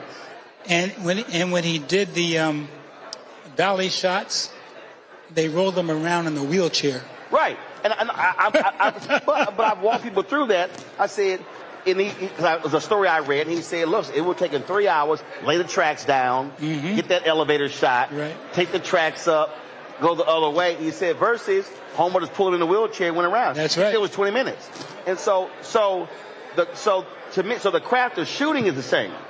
But it's just saying, okay, now, how can I now do this differently with the technology? And that to me, so that's why when I tell interns, come here, you're fixating on the piece of equipment, but you don't know how to use it. Well, you said something very important. You used the word craft. And that's something that is not happening as much as it should, because in terms of making a film, there's a story arc that has a beginning, middle, and end. And when you're an actor playing a character, that character should have beginning, middle, and end. But the craft of things has become secondary just to having the equipment. Right. Which is, I understand that, because a lot of these young people aren't being taught any different. But I hope it comes back. Yeah, and so that's what we emphasize when our interns work. My whole deal is, you need to understand the craft. You need to understand, I need you to learn how to talk your way into a building. I said, there is no book in school. There's no book that can teach you how I need to size up that man or woman, how I need to see how they treat the previous person. Because my objective, I gotta get into that, I gotta get past them. That's right. To get to that person for that story. That's right. So I gotta learn how to communicate, how to schmooze, how to sweet talk. All those different things. And they look at me like I'm crazy. I said, I'm telling you. Because if I send you and you come back and say, oh, I couldn't get it, you're useless to me. That's right. You're fired. Yeah. And so it's hilarious when I'm trying to explain to them that, and they're, well, like, what do you want me to do? Figure out how to get past that damn security guard. That's right.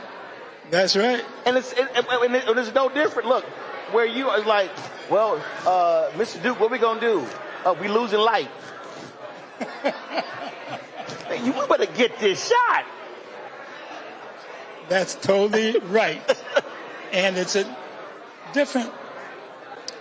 little different these days, but I hope that what you're talking about comes back, because although they were more difficult times, in order for us to succeed, we had to be more skilled. And I hope that skill never goes away. Yep. And we should be teaching it from the time they're kids. You know what I'm saying? Yep. There's a skill. And, okay, we have the cameras and we have the sound, we have the lights, and you have the script. But do I care about anything you're talking about? Right. or even just how you... So we were doing, it was a rally outside the Supreme Court. And with 4K, 6K, 8K, I mean, these days, like, all right, I can put it on a wide shot. Well, in post, we can punch it in. We all good.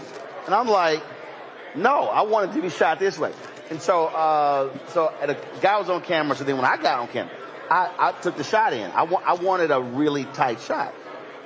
I like, for me, when I shoot, first of all, when I shoot, I want to look through the viewfinder, and I want to feel, it's like I'm in tune with that person. And so I want a really tight shot, because I want to, when they're talking and it's a rally and they're really packed, I want to feel that. Yes, yes. I can't feel that with this wide shot. So I'm moving in, and so the director was back in the control room. She was like, camera, what are you doing? What are you doing? Well, since I own it, I wasn't listening to her. So, but I explained to her after, I said, I need you to understand what I was trying to do.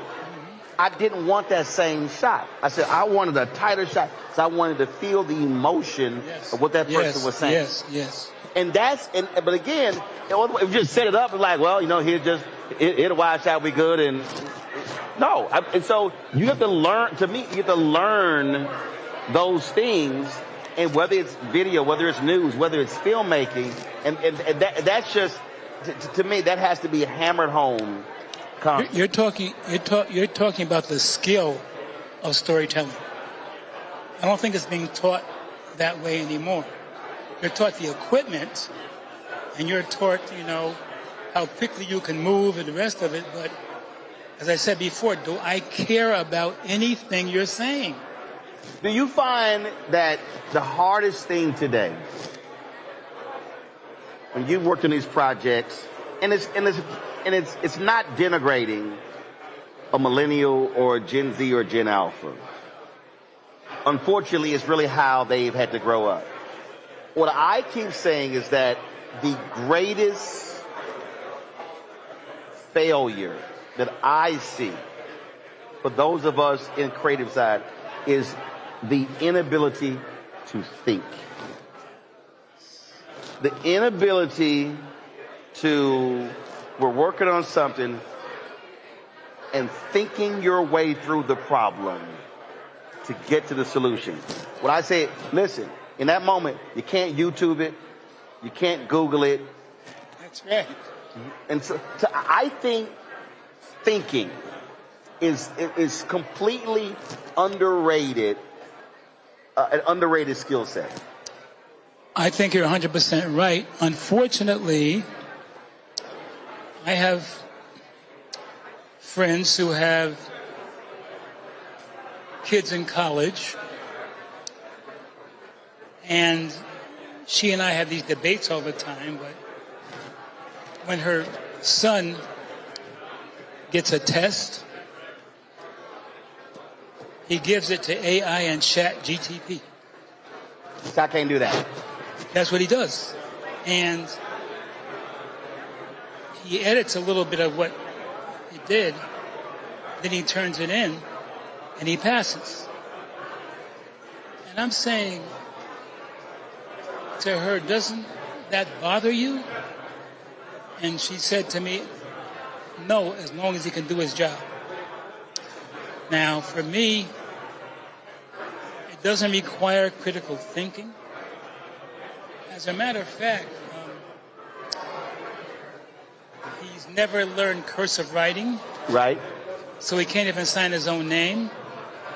I know it makes him look like a dinosaur, but I think it's important to be able to sign your own name.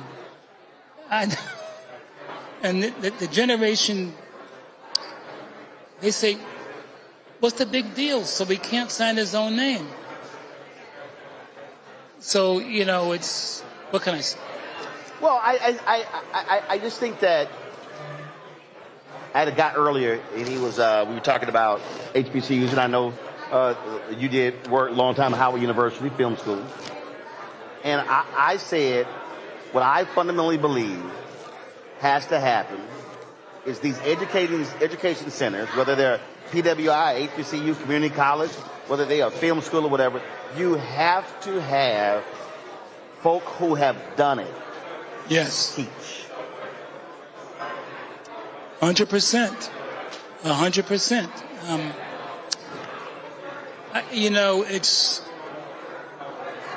It's one thing to teach from an academic point of view. Or theoretical. Theoretical point of view. It's another thing to teach from an experiential point of view. Because there are subtleties there you can only teach if you've gone through it. And a lot of what is being reported about the success of writers, directors, producers, or whatever, no one, how can I put this? no one ever shows you the snout of boogers. Make any sense? Oh, absolutely. See, I also, and granted, and again, I understand the world that we're living in. The attention span, folk grabbing their phone real quick. I had a young lady. She was a Howard University graduate. And she was shooting for me. So we were in the office, and Henry and I were talking. Henry was directing. We were talking, and I was talking to her. And then I turned and I was talking to Henry. And then I looked back. And she's on my phone. She's on Facebook. And I went, "What the hell are you doing?" She goes, "What do you mean?" She said, "You're talking to Henry." I said, "I know that. But you should be listening to me talk to him, because you can be learning something while I'm talking to him." I said, "What can you tell me that you're looking right now on Facebook that can teach you, that's going to help your ass shoot better?" So my nieces were helping me. So I have a studio in my house. And so I had a green screen, but I needed to actually have a large television. So I told them, I tried to help y'all move the 65-inch TV behind me. So we're moving it, and so I'm trying to figure out, okay, how to get it around here. And so we stopped, and I'm sort of thinking through it. And they rushed to pick their phones up. And so I walk over, I snatch phones. Like, "What the hell y'all doing?" They're like, "Uncle Roro, what's the problem?" I said, "I need you to stand here and watch me think." Yes. They were like, "Why am I going to stand here and watch you think?" I said, "Because you need to understand how I am processing this to think through how to get this done." Yes. And I took the phones. And they was like, "I am not understanding why this man, they're like, why are you tripping?" I said, "Because I said, do you understand the amount of learning you can do by watching?" Yes. Well, I mean, your career, I'm sure that you worked on stuff and you watched how that director moved and what they did and what. One of my great heroes was Sidney Poitier. And I watched everything he did because he gave me courage. Because, he was brilliant, but he also was conscious. And so watching him, watching great directors like Michael Schultz and other people. Mm-hmm.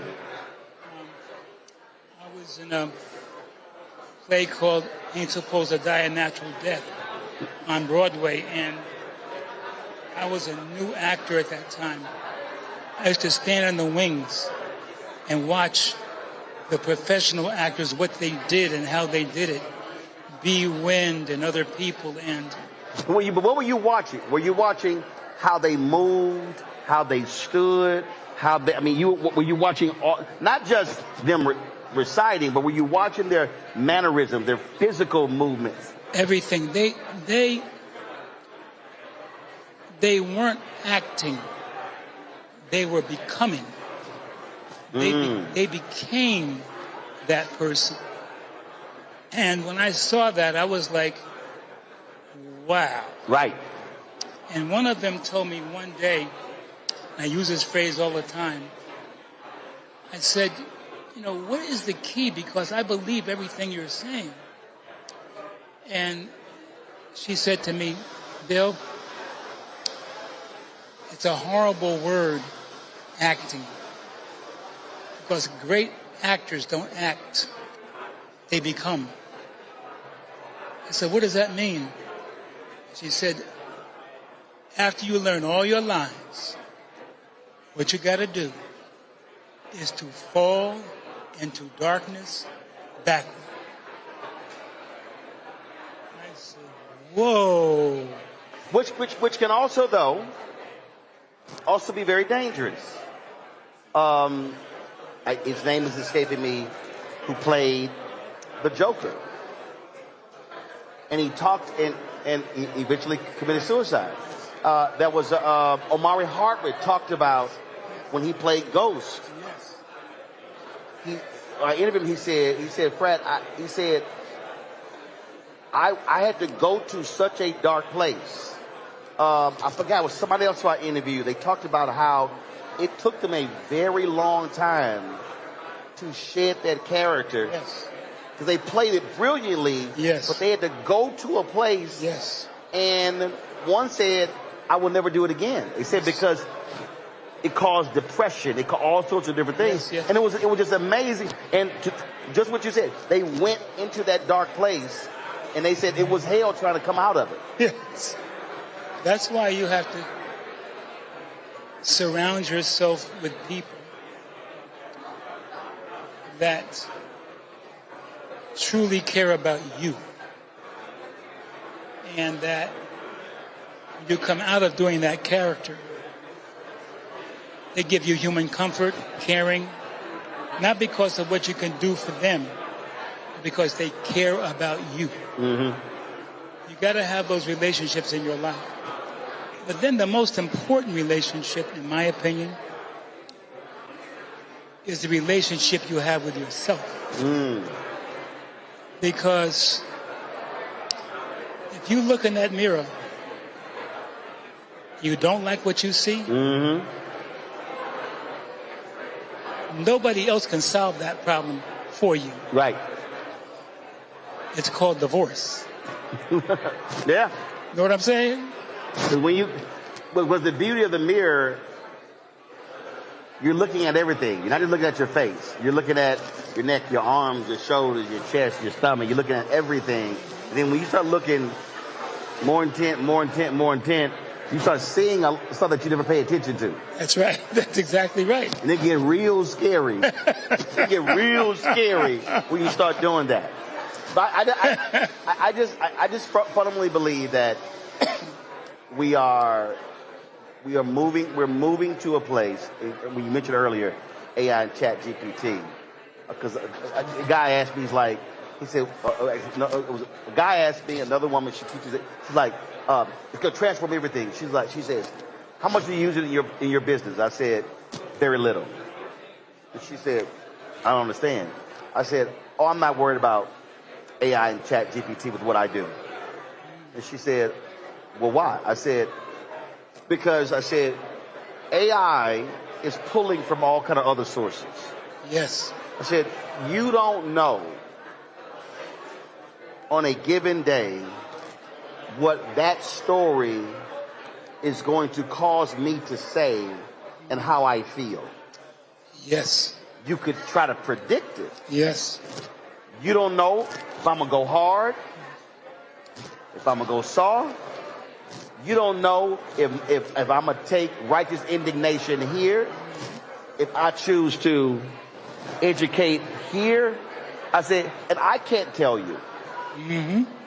I said, I can't tell you until that camera goes live. Exactly right. I said, so that's why I'm not worried. I said, you literally cannot script and try to figure out, oh, this happens, Roland's going to say this and say it this way. I said, no. And so that to me is why I believe we talk about that technology, why I'm not that worried about it from the creative side, because it's just like there's several AI songs I listen to. I like it, but I know when I'm listening to a human. Exactly. Yes. I know you can AI soul, but BB King, when BB King died, Lionel Richie, I interviewed him. BB King told me, he said, Lionel, you cannot write a blues song from the back of a limousine. And that's the other thing. I think AI serves a role, but it cannot make me feel. Exactly. I can listen, but I got to feel it. Yes. To me, I know it sounds old school, but that's why I do it. And that's why when I choose to go to films and look at directors who have the ability to really, as you say, make you think and feel. Mm-hmm. I mean, yeah, the action's okay, and the bombs and the fights and the... Right. Okay. But the point is, you know what I mean? Right. It's like, my wife loves John Wick movies. And I go, how many folk gonna get killed in this movie? I said, the last movie, about 250 people got killed. And, like, I'm sitting there, it's like she loves all John. I'm sitting there going, I know. I'm like, another 55 people got killed. No. And I'm just sitting there like, again, by the time we got to the 100th death, I was like, I know, yeah. I was like, anything else? She was like, I'm in the mood there like, I said, baby, this is John Wick 4. We done seen 1, 2, 3. I said, the body count is approaching 1,000 people cumulative in these movies. So that trust me, we had this back and forth. I'm like, I can't watch this. I'm like, nah, I got to feel something. Let me ask you a question. Is there something that, your story career, is there still something that you have not done that you really, really want to do? There are stories that I want to tell. Red Fox is one of them. And there are other stories I want to tell. But there's always 3 fundamental things you need. Funding, distribution, and marketing. If you can afford to own all 3 of those, then you can have a voice in what you're doing. Right. But if someone else is always funding you, right, then in the final analysis, I mean, you may like this scene, but if they funded it, they can say, take that one out. Right. Or, no, we're not going to shoot there. I mean, listen. One of the reasons, so when I was at TV One, I was host and managing editor, but I didn't control the budget. Quincy Jones, I called Q at the house. I talked to him. He agreed to a one-on-one interview. That's great. Never did it. Because they canceled the trip. And it never happened. And my whole deal was, I am never going to be in that position again. My whole deal is, now, so all of this, none of this is rented on all of it. My deal is, I am never going to sit here and have somebody tell me no. Q said yes. And they were like, oh, well, no, we got to postpone the trip. Well, you know, the cost of this. And I was hot. I was hot. And I said, that ain't going to happen again. So now my deal is, no, I fund it. I own the stuff. And I can distribute it. That's great. That's great. I am not asking somebody permission. That's great. That's great. Where do you see, and I think I asked you this before, but where do you see us being in terms of this industry over the next 5 years? I think what has to happen is, and I saw a couple of videos recently on this here, I think what creatives have to learn, they have to understand the difference between, I have followers, I have fans, and I have supporters. A follower and a fan is not always a supporter. So the key is, if I build up a core base of supporters and they riding with me, then they believe in what I'm doing. They will help fund what we're doing. And then my job is to deliver For them to go, man, that was fire. We're going to support again. And I think when I look at a lot of these folks in Hollywood, I look at a lot of people. We talk about, they don't want to take selfies. They don't want to do something. I'm like, they don't understand. You literally are ignoring a potential supporter. Right. So when your passion project, now all of a sudden, when the studio says no, and now all of a sudden you like really want to do it, now who are you going to turn to? That's right. You never cultivated, again, you never cultivated your followers and fans to become supporters. Right. So you didn't communicate with them, you didn't talk with them. Now all of a sudden, now you need them. Well, you've now I know some people in media who have worked 20 and 25 years and all of a sudden got laid off. Now they're literally starting from the bottom. And I'm like, you were at this place. You were at CNN, MSNBC. You were at ESPN. You were at places for 20 and 25 years. The problem was they were comfortable in the network's marketing, in the network's PR, in the network handling everything. So now the onus is on them. They had no concept of how to do that. And so I think the smartest thing, whether they are actors, whether they are producers, they are directors, is to first learn the business of the business, to understand what that costs, what that one thing can do. And again, I go back to High Flying Bird. He shot that with Osmo, the iPhone, and that 10 by 12 light. That's right. So now it's like, wait, but hold up.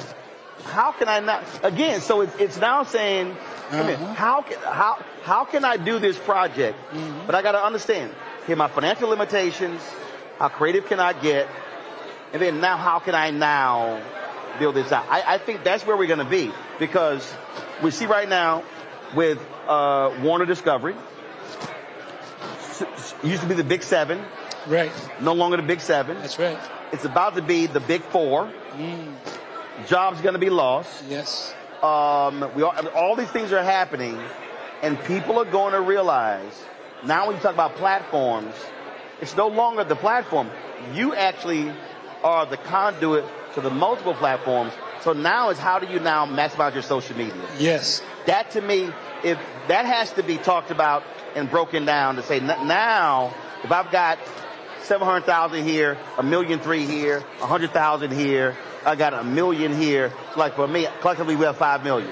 Right. Now, how do I now take that and monetize it and bring them along with the vision I have to create the content that we think is going to be necessary? That's the only piece, because the industry is going, the gatekeepers are going to shrink, and they're going to keep shrinking, and it's going to be tougher for the real authentic stories to be told. Yes. I unfortunately agree. But what you're saying is essential, because from a very, very early age, our children should be taught the things you're talking about. Because the world, as we know it, can sometimes be merciless, and they're not going to feel sorry for you because nobody told you that the name of the game has changed to baseball while you're still running around the bases with a football in your hand. See, I thought you were going to go to High Flying Bird. They built a game on top of a game. That's right. I thought you were about to go That's there. Right. but that isn't. They built a game on top of a game. That's exactly right. It's real, right? Yeah. So, but I'm hopeful that, I wish there were more people like you on the air, because you wake us up. Because, I hate to say it, but many times we have a habit of sleeping. And this is a time where we should really be awake because there's some serious paradigm shifts. And as you said a little while ago, there are many jobs at stake that people assume would be there. They're not going to be there any longer. So the question is, how do you survive? Yes. How do you survive and then thrive? Totally right. So surviving is one thing, but thriving is a whole other thing. You're totally right. And that's the key. Thriving is, but are we teaching that? Are we teaching that yet? I think in some ways, the hope that I do have, and I do appreciate this, is that millennials, Gen Z, and Gen Alpha are thinking about owning and controlling at a much earlier age. But the only thing that I tell them is, that's great that you want to do that, but you better learn the business of the business. The business of the business. Going back to the craft. So you may want to do that, but do you know how to do it? And can you shoot? That's right. And edit? Yes. And sit here? Can you direct? Can you do you understand? Right. How, that's why I try to tell them. So having the idea, having they say, I'm going to do what you do. And I say, but do you want to do what I do? That's right. And I think that's the piece. That's right. And so that's my hope. So I think I do believe that also the cost has now come down so much. Mm-hmm. And the stores you're talking about. Then how do you also partner? So in this state, massive job losses because of the film industry. We see what's happening in California. That's There's right. no guarantee about the tax credits and all the thing like that. That's right. So now what do you get? You got a whole bunch of script writers, cinematographers, directors, all these folks who are out of jobs. And what I'm saying is, how do all those folks get together and say, well, wait a minute. How can we create... All of us ain't got no jobs. No, I hear you. But how can we get together? You write the script, you direct it, and we create the products, partner with others to now get it out to be able to build it. At the end of the day, you're either going to be sitting on the side, unable to eat, or you're going to sit here and make it happen yourself. Well, you're totally on target. And the opportunities that are in that is potential ownership of some of the content you create. If we teach people, as you so eloquently stated previously, the business. Now, everybody wants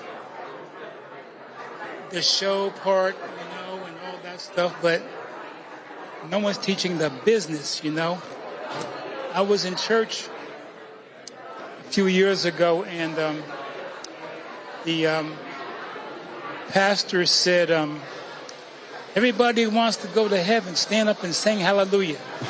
Everybody stood up, hallelujah. Everybody that wants to die, stand up and sing hallelujah. Nobody stood up. So he said, I have a question. How are you going to go to heaven if you don't die? And how are you going to own something if you don't know the business? You don't know the business. It's as simple as that. It's called show business. It should be called business show. Right. You know what I mean? Absolutely.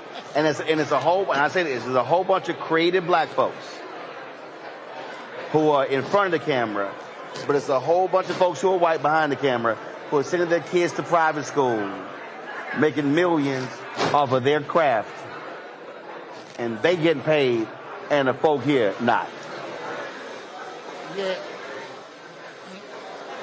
I hope that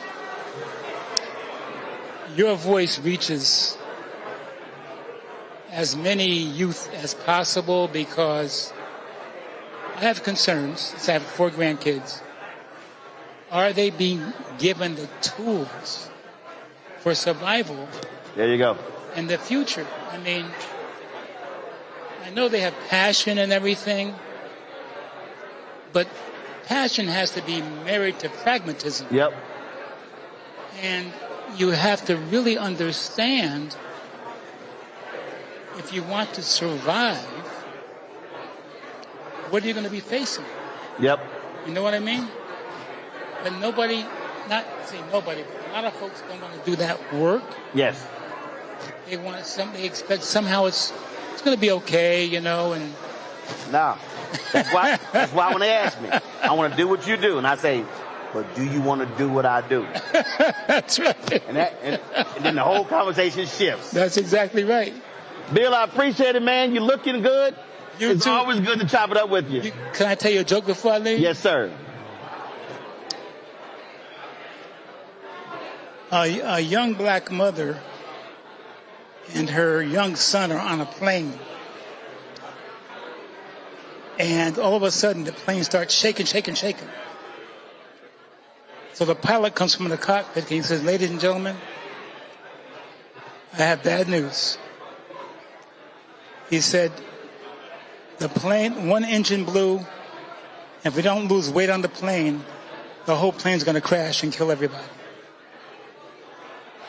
So because it's a weight problem, we're asking people to volunteer to jump off to save lives. We're going to be fair. We're going to do an alphabetical order. Okay. So he says first, the A's. All the Asians get up and they jump off. The B's and the C's. And the young boy says, Mommy. Yes, son. He said B's and C's to get up and jump off. How come you didn't get up? She said, because we're black in color. She says, no, we Negroes today.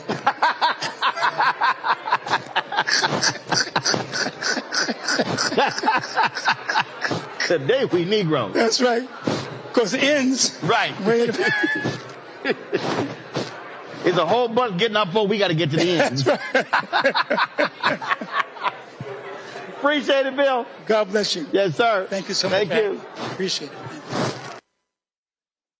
Well, that does it for us tonight on Roland Martin Unfiltered. Roland will be back tomorrow night, broadcasting live from Alabama State University to celebrate the 70th anniversary of the Montgomery bus boycott.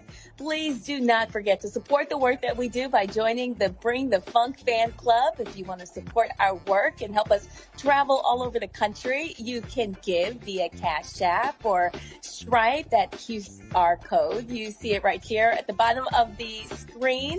PayPal, it's R. Martin Unfiltered. Venmo, RM Unfiltered. Zelle is Roland at RolandSMartin.com. We do take checks and money orders. Make it payable to Roland Martin, P.O. Box 57196, Washington, D.C.